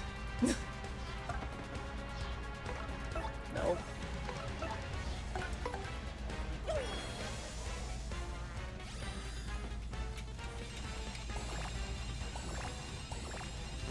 Damn it! You got fish. Croissant. Oh.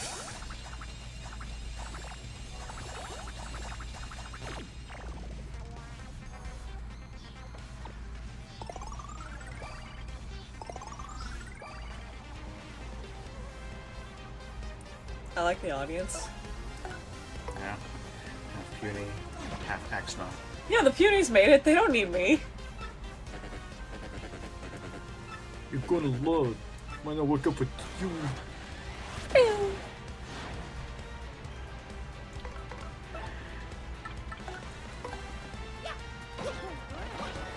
Yeah, it's a good move, man.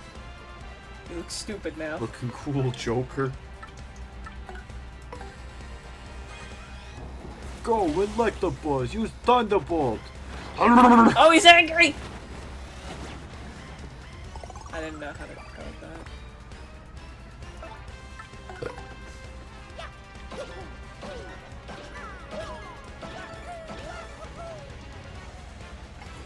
Oh, I forgot to get the power punch. Did you know? Yeah. Well, that's unfortunate for you. What's up? I just want to find something to worry about me. Now I'm worried.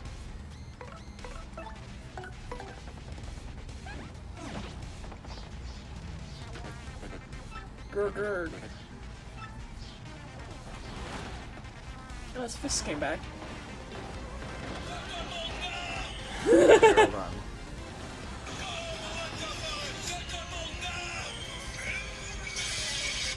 Me when I use Thunderbolt.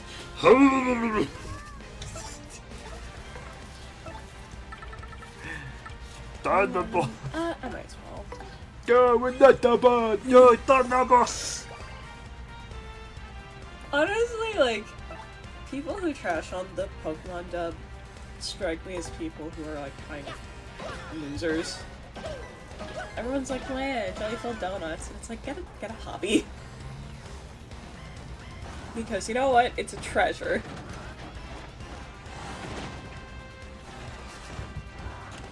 And it's disrespectful to Japanese culture. Whatever. I think it's fascinating that people are like, oh yeah, jelly-filled donuts, but then they turn around and go, Ghost Stories is the best. I wonder if I'll level up.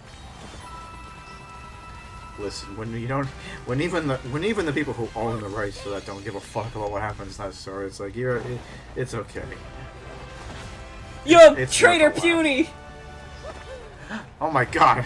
Wait, Trader X. Oh, good trade. 2 Traitor X knots! Yes, it's a net 1. Net gain of 1. Foop. We got some foop. That's some fun. Me when I'm a toad. Fup. Me when I'm Gamilla. He's farting! Yo, dude, why didn't you use your fucking Emerald Star power, hey? Oh wait, I know the reason. It's because it costs 2 star to use, and he only had 1. What a dweeb! Do you think that's why none of the enemies ever use their star powers? Because they only have 1, but they all cost 2 or more? Sure. Get him! Maybe they just don't know how to use them. Look, the Punies learned how to fly. How else do you think they got over that gap? Back to the peaceful place you remember. Punia, this place sucks.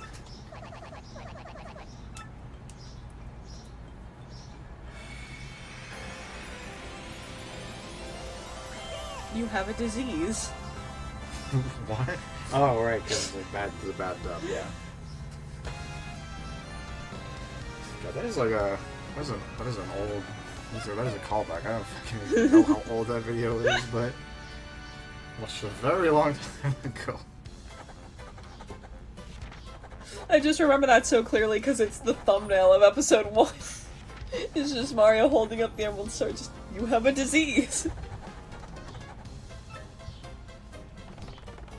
Alright, we get to be the princess. Gotcha. We get to be Petchy. Petchy catchy. Actually, I really like the Peach interludes. They're really fun.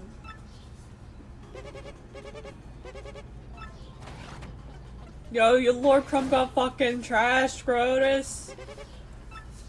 You already entered. Well, if he gave him if he didn't give him permission to enter, he could just leave. Yeah, that's true, I guess.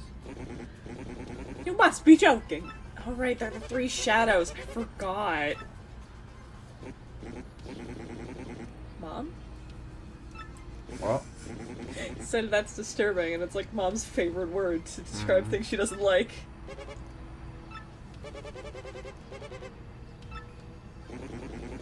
Oh, you weren't there when this conversation happened. So, our mother has developed a genuine concern that I've developed like a cult adjacent obsession with Gale Waterdeep. and I just think it's really funny. I told her about the Snape wives. That didn't help. Do you know about the Snape wives? go on, man. Okay, so back, when In the Harry... 90s? It might have been. Or the early 2000s. Oh. So Harry Potter was a thing. No shit. Get the fuck out of here. And Are you kidding me? A bunch of ladies got really into Snape. No shit. Can you fucking let me tell my story? What? How? But basically they saw Snape as like this ethereal god adjacent being who just so happened to like have his voice told through J.K. Rowling in the books. So basically, Okay. there was a lady. There were two ladies. There were Tanya and Rose, who were basically like the founders of the Snape Wives. And I believe it's Tanya. She could like channel the ethereal god Snape to communicate with his many wives. That's basically it. There was a lot of discourse over like they wrote a lot of fan fiction, made some fan art. There was a lot of discourse on how to be a proper Snape wife. There's a video like basically documenting it. Maybe I'll show it to you one day because I think it's fascinating. You know, Andrew, you can lament, not being like 100% neurotypical all day long, but like, you're not that kind of mentally diseased. You know what I mean? Like, you've got normal stuff like sometimes you're just a little sleepier than normal, or sometimes you have a hard time focusing on certain things. Sometimes you focus too much on something. You know? Like, these are things that are okay. With a little bit of discipline, and in extreme cases, a little bit of medication, you'll be okay. Those people are fucked. They're never gonna get better. My favorite was that there was a testament from one of the ladies' like husbands. It's just like I yearn for the day Severus is out of my life forever. It's just like help. Just help. It isn't all sunshine and lollipops. There was like some kind of body shaming elements to the Snape wives and kind of not feminist approaches to it, but she told me that if I ever got like a Snape wives adjacent cult obsession with Gale, she would be quote very angry, which I don't think is the correct response. But I wouldn't be happy either. I'd be like, Andrew, you're better than this. I don't think on. anger is the correct response though. Disappointment, maybe. I was literally about to say disappointment. Disappointment in the game of life. Disappointment in the Gale Waterdeep. Oh, this is one of my favorite interludes. It's very cute. Dance with you.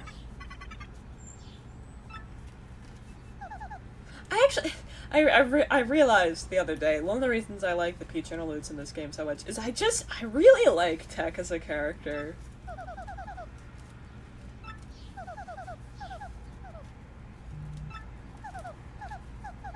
Well, a computer. Yes. It's like, wait a minute, hold on. Also, we need to be careful because literally wanting to be able to move and not being able to move was one of the many boxes that got ticked that made Am go insane. Oh, yeah.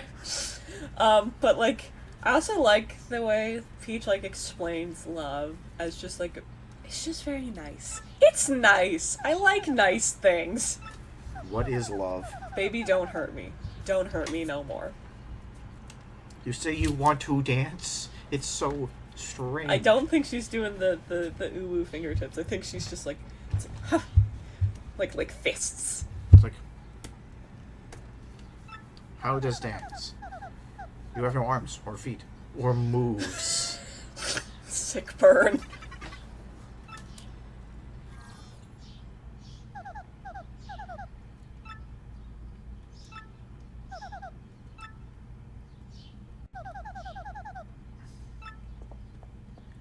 Well, how do you... Okay. was about to say, like, how it's a hologram. How you can't touch there's a lot of touch involved in dance, you know? Alright, hold on, I gotta bust some sick moves.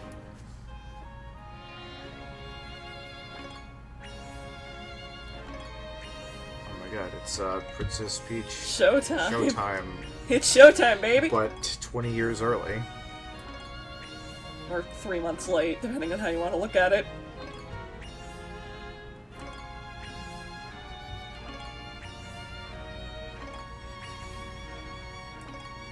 I don't know if you get a penalty if you do bad at dancing.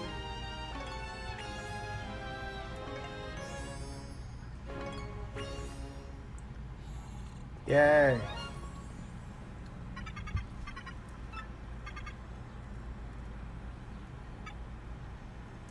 F is for friends who do stuff together.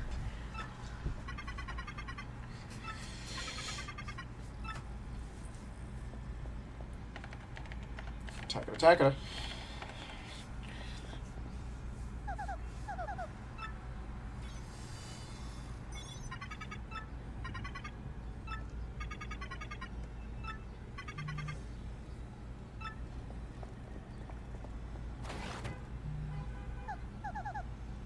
You're a weird computer.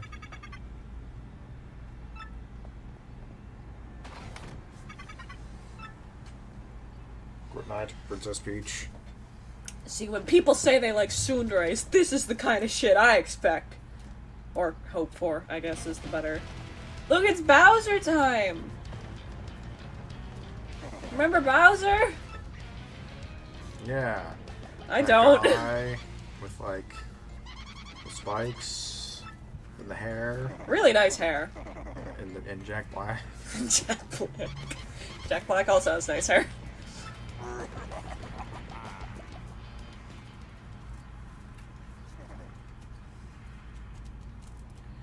Are you ready, Duncan? Wait, why are we killing the Goombas? Because they're not awesome enough. Sorry, man. He became large. Oh, you're spared. This loser, though! Oh yeah, you can just be friends and just be like,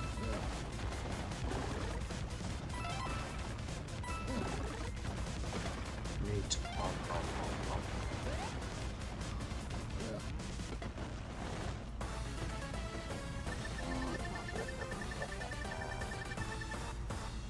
So they changed it, and I understand why, because objectively it's better, but in the original version, if you were too big to go into the castle, Bowser would just sort of walk into it. Forever. Oh.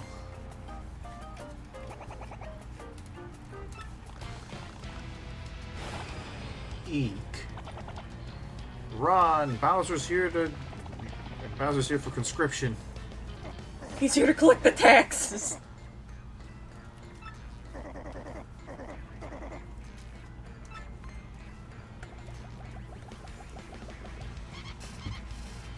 So, like, do you think Bowser, like, rules over the Koopas the way Peach rules over Toads? I don't know. I think it's more like, you know, I think it's more factional than that. You know, I think it's more like, you know, maybe some people, maybe some Koopas, you know, maybe some Koopas follow him out of loyalty. Maybe others are pushed towards him out of, you know, fear and intimidation. You know, we know that there are not bad Koopas. We've got Koops, you know, his whole family. We've got Goombella, who's a Goomba, who's not bad. You know, like, there's obviously good Goombas and good Koopas. So, yeah, I don't think it's quite as clear-cut as, like, oh, he's, like, you know, the boss. Yeah, but people can disagree with their political ruler. Sure.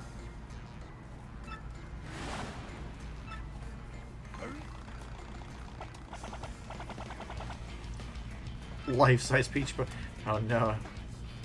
Good night, Koopa. Oh god, I was about to say, I was trying to slip in a fucking Mega Mind reference, but I did it.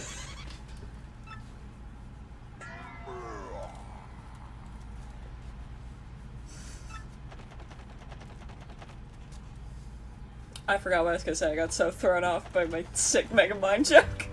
Look, it's Jabba. It was he sick, made it. alright. Sickening, even. Right. So, like, regrettably, I used to be involved with the My Little Pony community, which is the worst one. Just the worst one. There's a lot of bad ones. But one of the things that, like, came up earlier, because before it was revealed that a lot of them were gross, a lot of bronies were just annoying.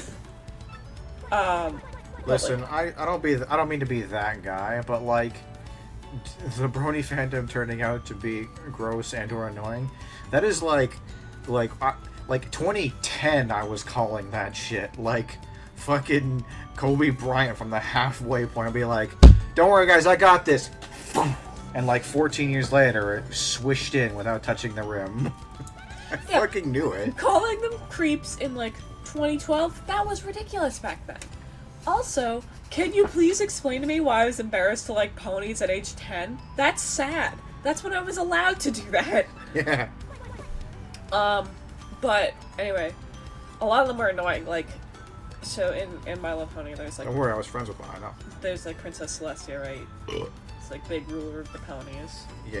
And a lot of people were like, why don't the ponies do an uprising over Celestia, you know?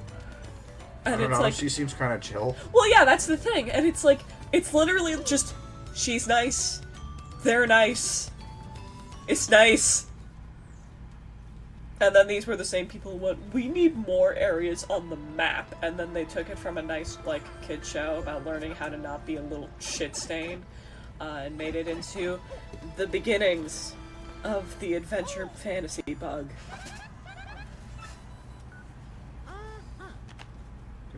I love the sound the Mailbox SP makes when it opens up. It's such a nice click.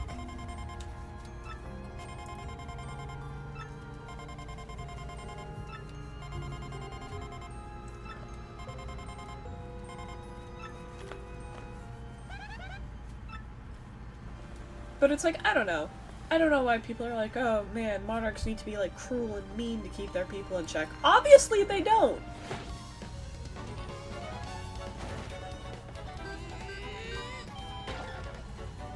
Yeah. Yes. I mean, granted, also it just seems wider internet communities just don't like nice characters. It's just this weird faux pas, I guess.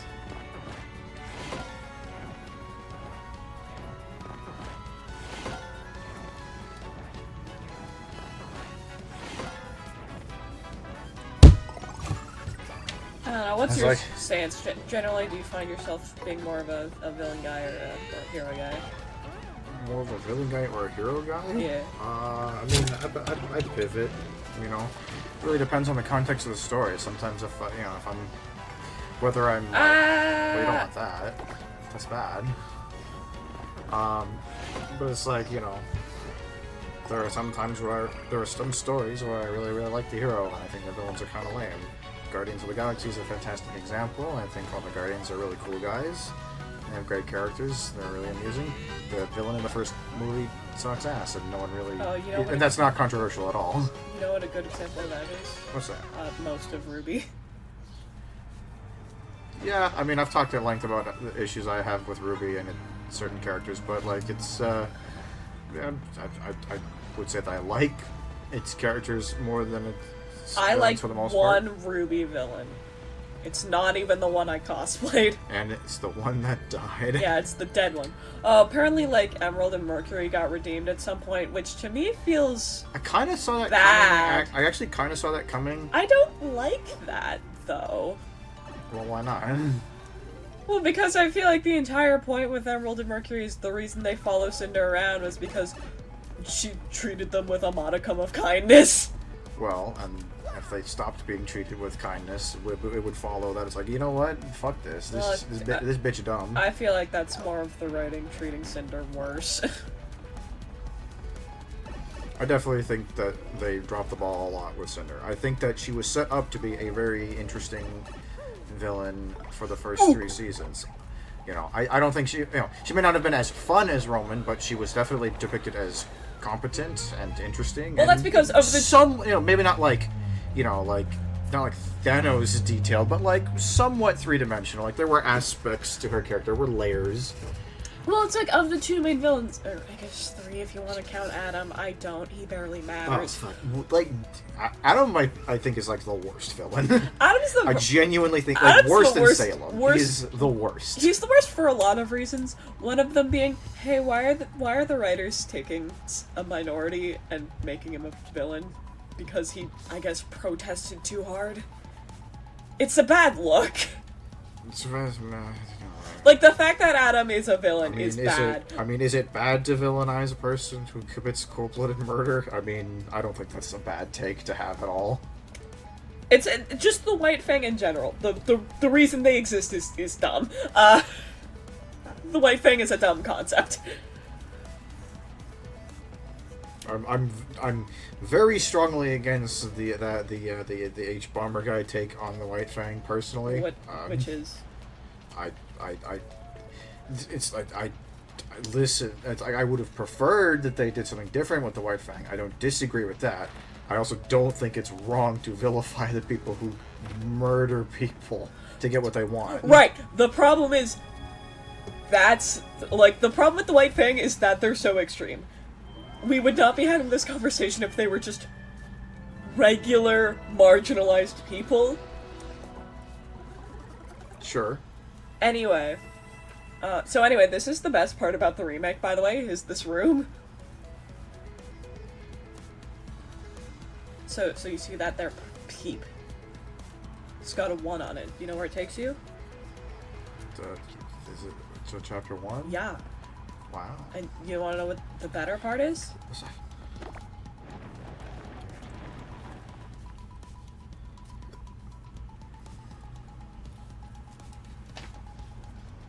Hey, Luigi. It's convenient to get to.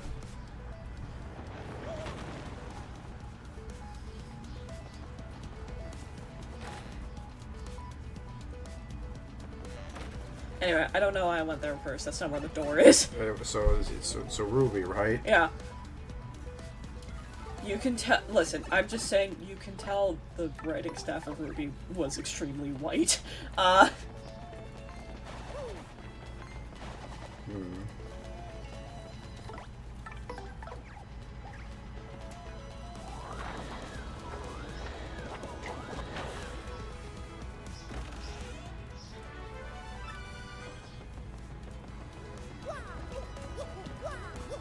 So I think we were talking about Emerald and Mercury at some point. I don't see Emerald and Mercury's redemption as being like, yay, a redemption arc. It's, why did you treat Cinder like that, guys? Because I feel like it was at least implied she did have, like, some degree of care over them, right? Or am I crazy? Yeah, well, that's the thing, right? You take one of two approaches with that character. You either treat her as a manipulator, and it comes out that she actually doesn't give a fuck about those people, and that's a perfectly fine story you can tell. Or that she actually does care about them, and that there is, like, you know, conflicting loyalties between your friends and your, like, sort of, like, ruler, monarch, mother figure type person. Like, okay, so hear me out. Like, potentially really interesting Ruby arc is Salem, who is looking at this, like, fucking, like, basically crippled down and barely alive Cinder, is like, listen, your little lackeys are holding you back, get rid of them or you're fucking out of here. That's, like, that's interesting, right? Sure. And then, I don't know, maybe Cinder, like, just takes her kids and leaves and makes her own loyalties. Yeah, she you know, I've always been a big fan of, like, multi-factional stories. It's like you have, you know, multiple groups of people who have their own interests, are not necessarily, like, aligned with each other. You know, I like that, rather than just, like, a dichotomy of good and bad. Yeah. Like, if you wanted to do, like, a redemption arc for Cinder and her kids, it could be less about, okay, we are good guys now, and more of, the enemy of my enemy is my friend. Yeah. Anyway, welcome to episode 806 of I'm gonna write Ruby better than the writers. I've been wanting to do something like that for a very long time. I've just never gotten around to it.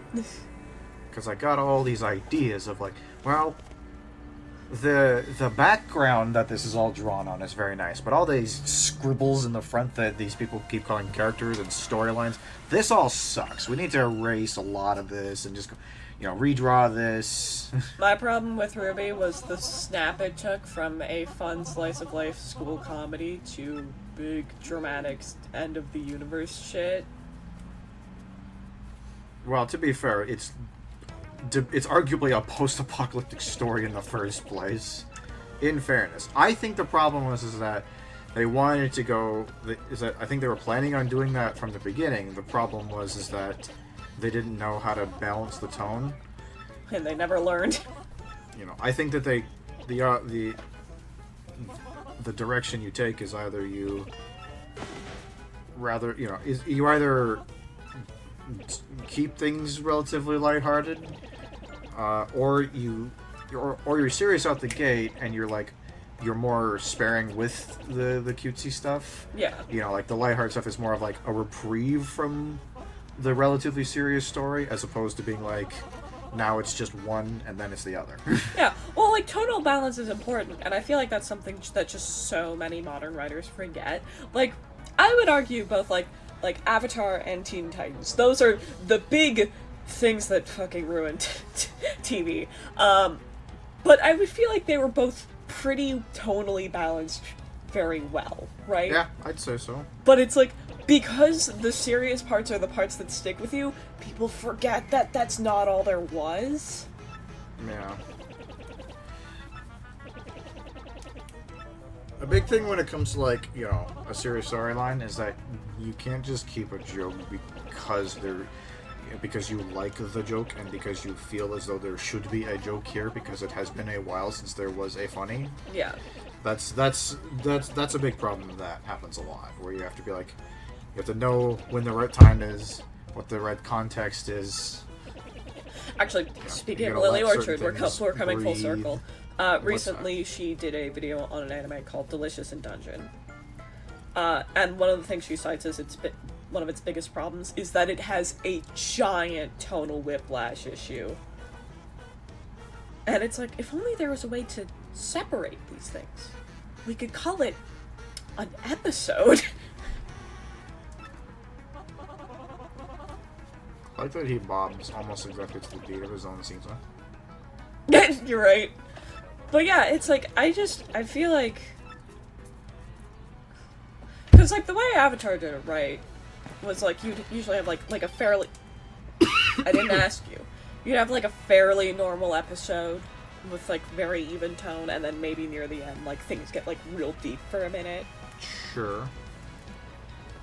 Or just... Don't talk to me. But it's like, people are like, no, it has to be serious all the time, otherwise no one will take me seriously and they won't like my show. And it's like, actually, I'll like your show when you stop being an insecure dweeb about it. Did I get the star piece back here? I guess I did. You can write a story that is consistently self-serious if that is the kind of show you're trying to write, also. Well, that's the problem, is a lot of these people are making, like, kids shows, and I feel like kids don't care. if I may be so bold. I think also a big problem too is that there's been like a big push towards like what I'll call like an age demographic erasure in animation. It's like, it's like I feel like we're consistently trying to like write for this like murky middle ground of like, oh yeah, kids can watch this because there's no like cursing swearing or or sex blood or anything, or there might be a tiny bit of blood. It might be a little... little smidge. But it's like, but it's like adults can watch it too because it's like super, it takes itself seriously or whatever, mature and three-dimensional characters. But it's like, because of this, I feel like there's a certain murkiness to like the intended audiences of a lot of these shows. There's like you'll have these like weirdly like infantile jokes and references like adjacent to like, I don't know, topics like genocide yeah. and like political corruption, and it's like you haven't successfully written for the middle ground just because you have those two totally different things in the same show. Like, are we You know? allowed to bring up Steven Universe as like the poster child for that sort of Sure. We total like problems? Because it's like, on one hand, genocidal dictators killed millions across the galaxy, but they're sad. Actually, like, you don't watch Star Wars, but like there's a lot of like Star Wars content that is like very much like Also, perfect example of this. I'm cheating and sequence breaking, don't worry about it. You're supposed to like pay a guy and he's supposed to tell you what you're supposed to do. Oh, thanks. He's supposed to tell you what you're supposed to do to get through here, but I remembered it because I'm smart. Yeah. What color is our mustache? It's yellow. That's a reference to the original. Yeah. Yeah. It's still yellow.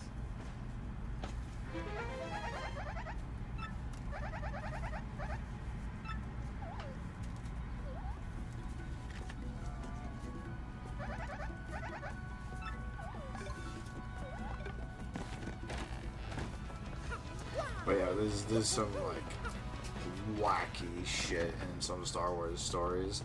It's like you'll have this like it's like in the same movie you'll have, you know, two normally serious characters engaging in wacky CGI filled slapstick humor, and then like 3 minutes later you'll have like two characters like brutally dismembering each other with lightsabers, and it's like you can't have these things next to each other. That's just how writing works. You just can't do that. How far apart were the sequel and prequel trilogy, by the way?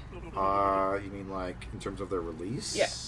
10 years between the release of episode 3 and the release of episode 7. 2005 to 2015. Oh, sorry. The original trilogy and the prequel trilogy. The original trilogy, I think Jedi came out in 82 and Phantom Menace was 99, so about 17 years. Oh, no wonder everyone was crying about the prequel trilogy. Because, like, I've never seen a Star Wars. I've seen one Star Wars and it was bad. But, because as an outsider looking in, I could believe it's like maybe the prequel trilogy is just bad, but it's also an entire possibility that it's a lot of people going like, well, it's different. It's made for a different demographic than me. Well, that's the problem, though, is that the problem is that Star Wars was not necessarily written as like a kid's show. It's not necessarily like an adult show, but like, you know, it was not like All ages. it was not necessarily an all ages thing. It was meant.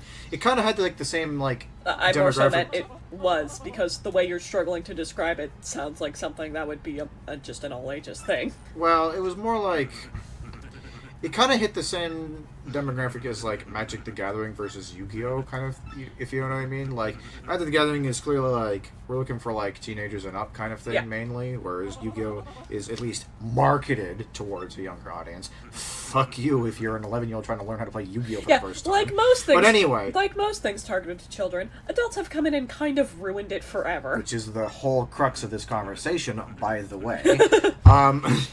Whereas the prequels very much came in and be like, hey, kids watched this movie that they probably shouldn't have watched.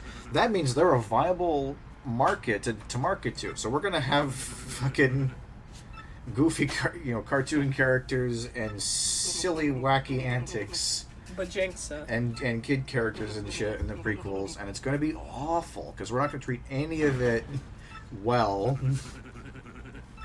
And it's going to be all over the marketing material and in the movies. But they're also, like, that's also a minor element. Like, that's like 6% of what makes the Star Wars prequels bad. They're also just horrendously written. Oh, probably.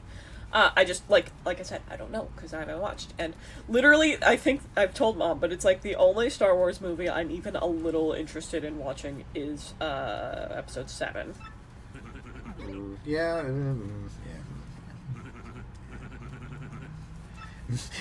Meanwhile, looks at my YouTube history, looks at YouTuber who has made 8 hours worth of video essays explaining why Episode 7 is bad, and isn't even done yet.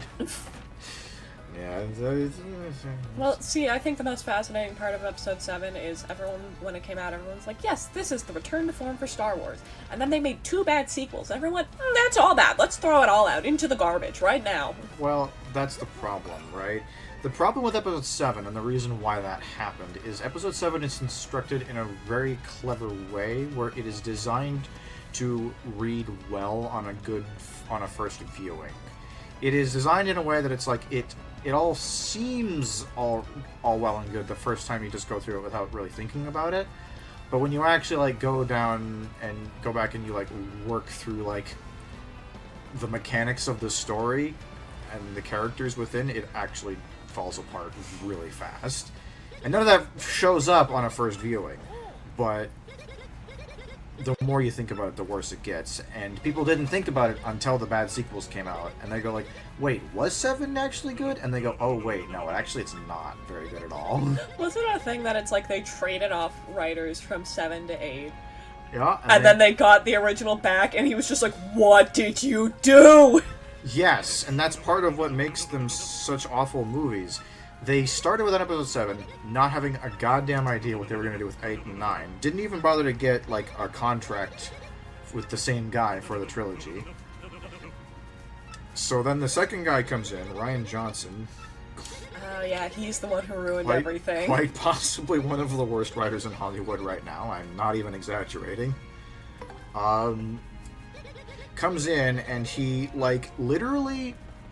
I hope with almost visible malice, goes through every like checklist of open-ended like sequel bait, like cliffhangers and like open-ended questions in episode 7, and systematically ruins every one of them, like on purpose. Like, I'm not even saying like I did that, like it's not even like I'm a mad fan. Like, he literally goes like, I'm going to make this thing that seems really important, I'm going to make it not important on purpose because I think that's interesting. I hope people like this podcast that's accompanied by Paper Mario music. And he did this with everything. He made like one of the worst sequels of all time to not even a very good movie.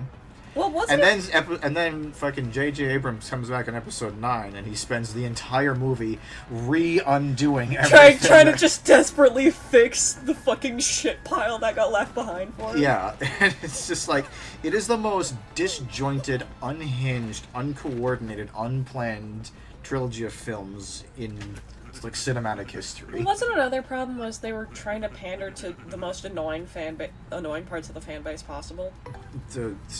I mean, which part? The under 30s crowd? No, probably mostly. I'm talking about the creepy Raylos. Oh, whatever. Who fucking cares about those people? Disney. Which is why they didn't just fucking shoot Kylo Ren out of a cannon immediately. No offense, Adam Driver. You're probably great. I mean, they probably could have just written a better story with Kylo. Again, that's not what the people wanted. They didn't want a better story. They wanted their greasy little Star Wars boy. I don't know what it is. I don't know what happened in like the last like 12 years of media consumption, Twitter. Where like Twitter. Everyone is just greasy all the time.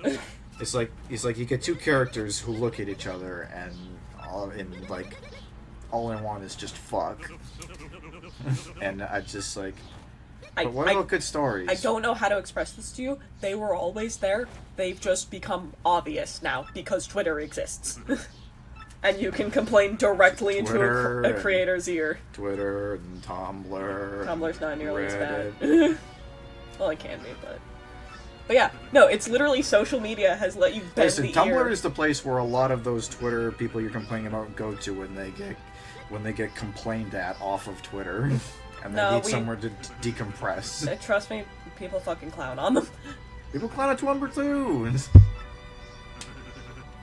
Just because you use Tumblr doesn't mean you can't pretend that there's not a lot of silly things going on in Tumblr. Then I must be very skilled at avoiding it. But, I've completely forgotten what I was gonna say. Thanks. Yeah. Oh, yeah, no, there was... All trains lead to Lily Orchard. Oh, God. But there was a point where she was, like, saying, like, with Kim Possible, that if Kim Possible was made today, there'd be people, like, demanding Monique, the only main character of color, get killed off. They'd want Shigo to get a redemption arc, completely ignoring why they love Shigo in the first place. They'd also ship Shigo and Kim, which is creepy if you really think about it, because one's 30 and the other's not. I have several questions But as to all the things you just said. But she countered. It's it's a like, lot of randomly unqualified statements and presumptions. Can but you please let me finish my sentence? Because that's I important. suppose. Go ahead. Yeah. The reason she brought it up was because they were doing it back then when the show was on, but it was quieter and people didn't notice because Twitter wasn't there. Interesting. I guess I didn't know those people. I don't know. Well, I mean, how many fucking fan forums were you on in 2002? None, because I was 7. Exactly. Hey, can I have my... I guess the real question is, who was watching Kim Possible in 2002? Like, people who... I mean, like, no, I don't mean that in like it wasn't a popular thing. I mean, like what was the demographic of people watching Kim Possible? Was it, I don't know, people like you and me, or was it like 12-year-olds with like underdeveloped brains? The answer is yes, probably. I'm sorry, I don't hold the opinions of 12-year-olds very highly. Okay, when I said yes, I mean both. But also it was the old internet, so you can probably guess which demographic was actually saying things about it online. I fully believe 12-year-olds could be saying mean shit on the internet. Anyway. I'm just saying. I will say, I kind of miss when kids were just allowed to have their own thing, you know? Me too. Like, I feel like I brought up, like, My Little Pony as a bad example of this. Another bad example of a thing that was great and then adults ruined it is probably Adventure Time, actually. Adventure Time was a mistake, I think, in the long run. Here's the thing. I think it started off well intended. I do agree. Here's the thing. So my thing with Adventure Time is, like, it's a good show. It was a good show to start. And then they did this itty-bitty, tiny little thing called the Simon and Marcy arc, which is great. It's the highlight of the show. It ruined the show. Like, you know how people misuse the phrase "jump the shark" moment? Okay. Because, like, Doug, what would you argue the definition of "jump the shark" moment is? So the definition of a jump the shark moment, I can tell you pretty much the exact definition of what it means, is when you have a moment in which a show that is, you know, either stagnant or declining in viewership, and so you have something happen in the show that is, like, really, like, eye-catching or out there in order to, you know, draw in an audience or revive interest in the show, but you do this at the expense of a, you know, like the storyline or the characters within the story. The classic, do you know where this comes there's from? an episode of Happy Days, I think, where the Fonz jump the shark. But do you know why that's a thing? No. So that's why it's important.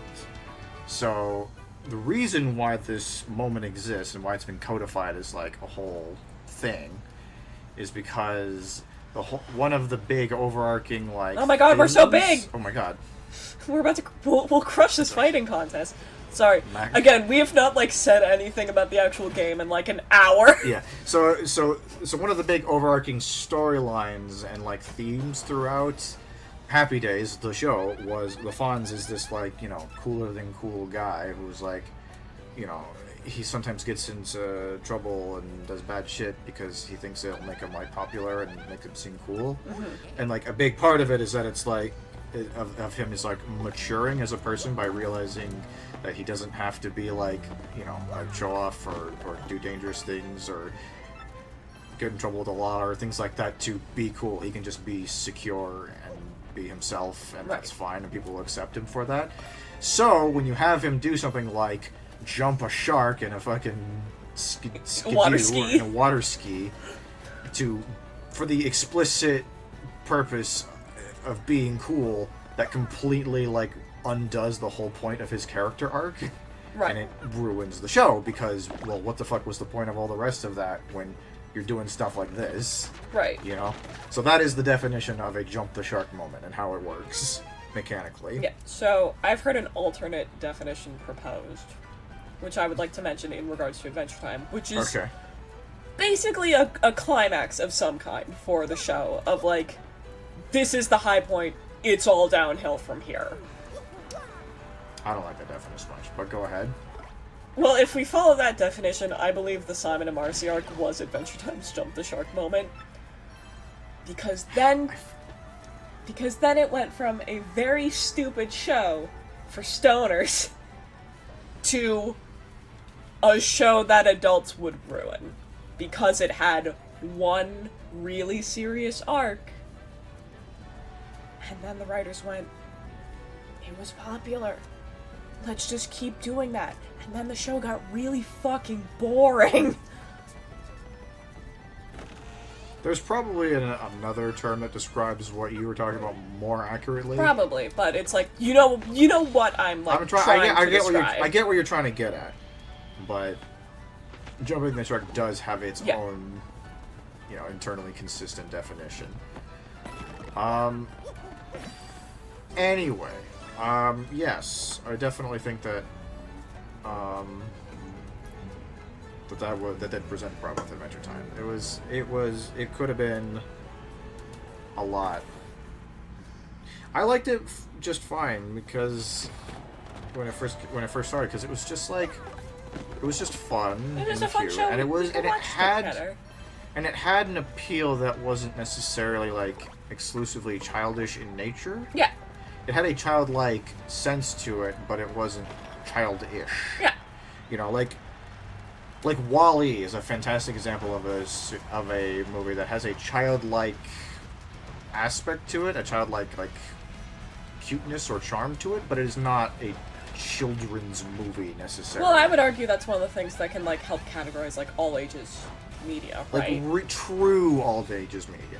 All ages media is not media that contains both childish elements and adult elements. It is something that contains all some ages can enjoy. Yes, everyone will get something different out of it, Yeah, but it's you can't say that actual all ages media is kind of what these people are looking for, because it looks too cutesy. It's too saccharine. It's not cool to say you like it. The first 3 seasons of SpongeBob SquarePants are perfect all ages media. Yeah. Well, it's I've heard because the jokes are just funny. Yeah. Well constructed jokes. Children can find them funny, and adults can find them funny. Inside Out is a good example of this. You've never seen it. We should watch it because it is good. We'll watch it after we watch Treasure Planet because I've had a craving for Treasure Planet. Okay. But Treasure Planet seems so fun, just from what I've heard of it. We should absolutely. It's just pirates, but space. But they don't do it very spacey. It's just a boat in space. Yes. And that's beautiful. I love it. Anyway. Yeah, Inside Out. So Inside Out is a movie about depression, basically, and how that's okay. But a lot of people stick their nose up because Pixar movies are for kids. And it's but just because kids can enjoy content, and to a degree relate to it. I was a little baby when Inside Out came out. I was 12. That's a perfect movie for a 12-year-old to watch, especially to help understand all their sad feelings. Yeah. Hey, kids could have depression too. Yeah, no, literally. But it's just, people are but people don't like it when you talk good about Pixar in a post-Lightyear era. Because, go fuck yourself. Pixar has not done a lot of good stuff lately. Yeah. But, actually, if I may, there was a fight, an internet debate about the Oscars last year in regards to 2 movies. Okay, what are these 2 movies? These 2 movies are Puss in Boots: The Last Wish and Turning Red. Hey, guess what the... It's not a... They're both perfectly fine movies. I've seen both. They're both. I haven't seen Red Shimmer. I should not say things like that. I enjoy Turning Red. The problem is, a lot of people were a little wham about it because it was, just calm. It was a girl movie, I guess is a good way to put it. And as we've established, insecure people don't like it when the girl things are for girls. See also the My Little Pony debacle. And it's like, The Last Wish is very good. I like it because it's a very goofy movie. I don't care about, like, the dramatic fight scenes where it's like, oh, I think Death is my least favorite of the three antagonists in that movie. I think Death is boring. That's my hot take. I disagree that he's boring. I don't think he's, he's my least favorite antagonist too, but I think that they're all handled very well. They're all good, but I just like him the least. But some people are like, no, that's the best. It's so, like, deep and for real. And it's like, you can say that, but don't act like it's the only merit the movie has. Because it's not. Well, maybe they only mentioned that particular merit because that was the one that was relevant to the conversation at the time. I'm sure if you asked him to, like, hey, write, like, 5 pages of reasons why this movie is good, give them enough time, they'll probably fill out those pages. Probably. That was just what was relevant at the time. That's what people were talking about. I feel like they're, like, always address basically every string to your bow when you're having a discussion about movies that run similar. Also, sorry, one last little bugbear that I have that's annoying. People, Shea Frillis, I'll just say it, Shea Frillis, I'm staring directly at him. The fucking, like, so is Disney just not gonna do villains anymore take is dumb, and I don't care. Because I don't think a movie requires a villain to be good. For example, Encanto. It's one of the best Disney movies made in, like, the past decade. Doesn't got a villain, it's fine. Yeah, I mean, movies don't necessarily need to have a villain. Yeah, but there's this attitude that they do, and it's like, why does it matter?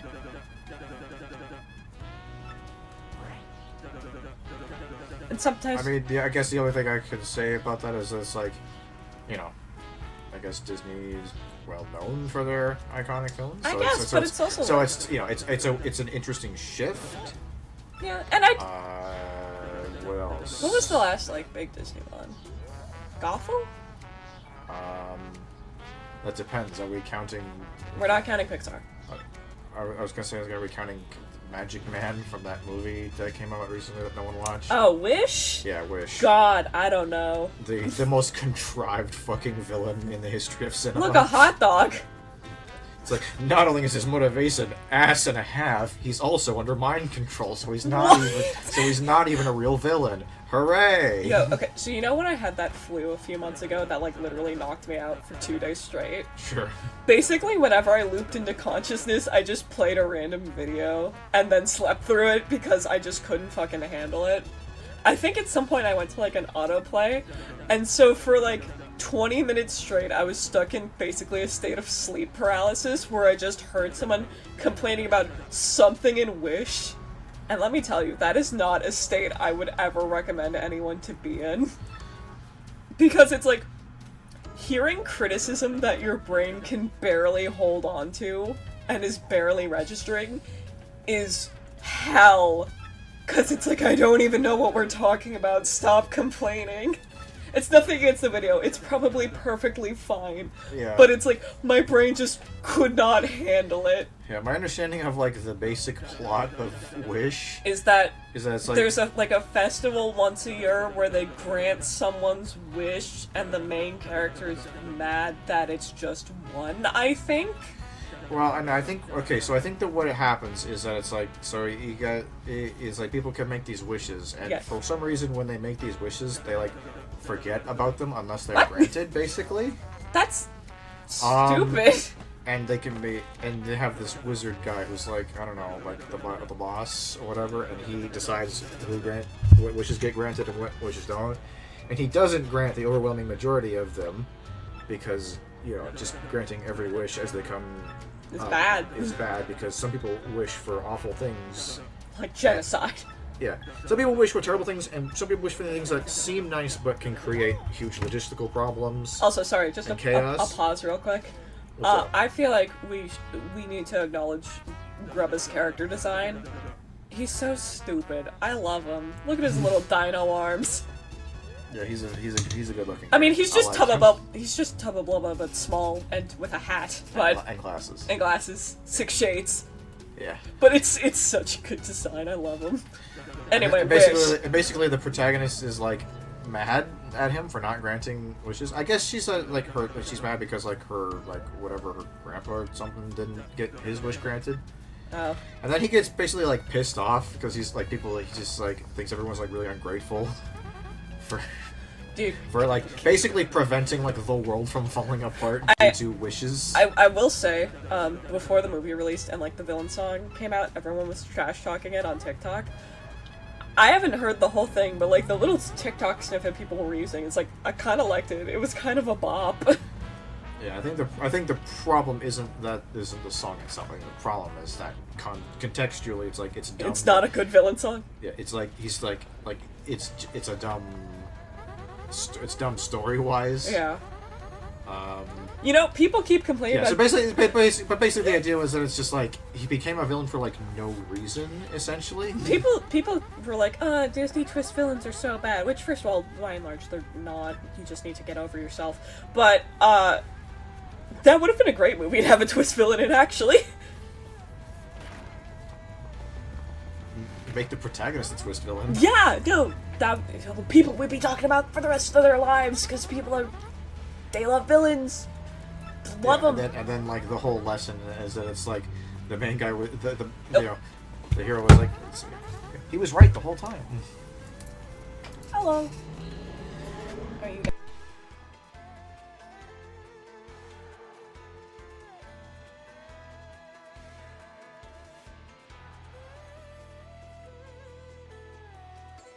Alright, so this is actually probably a great ending point too.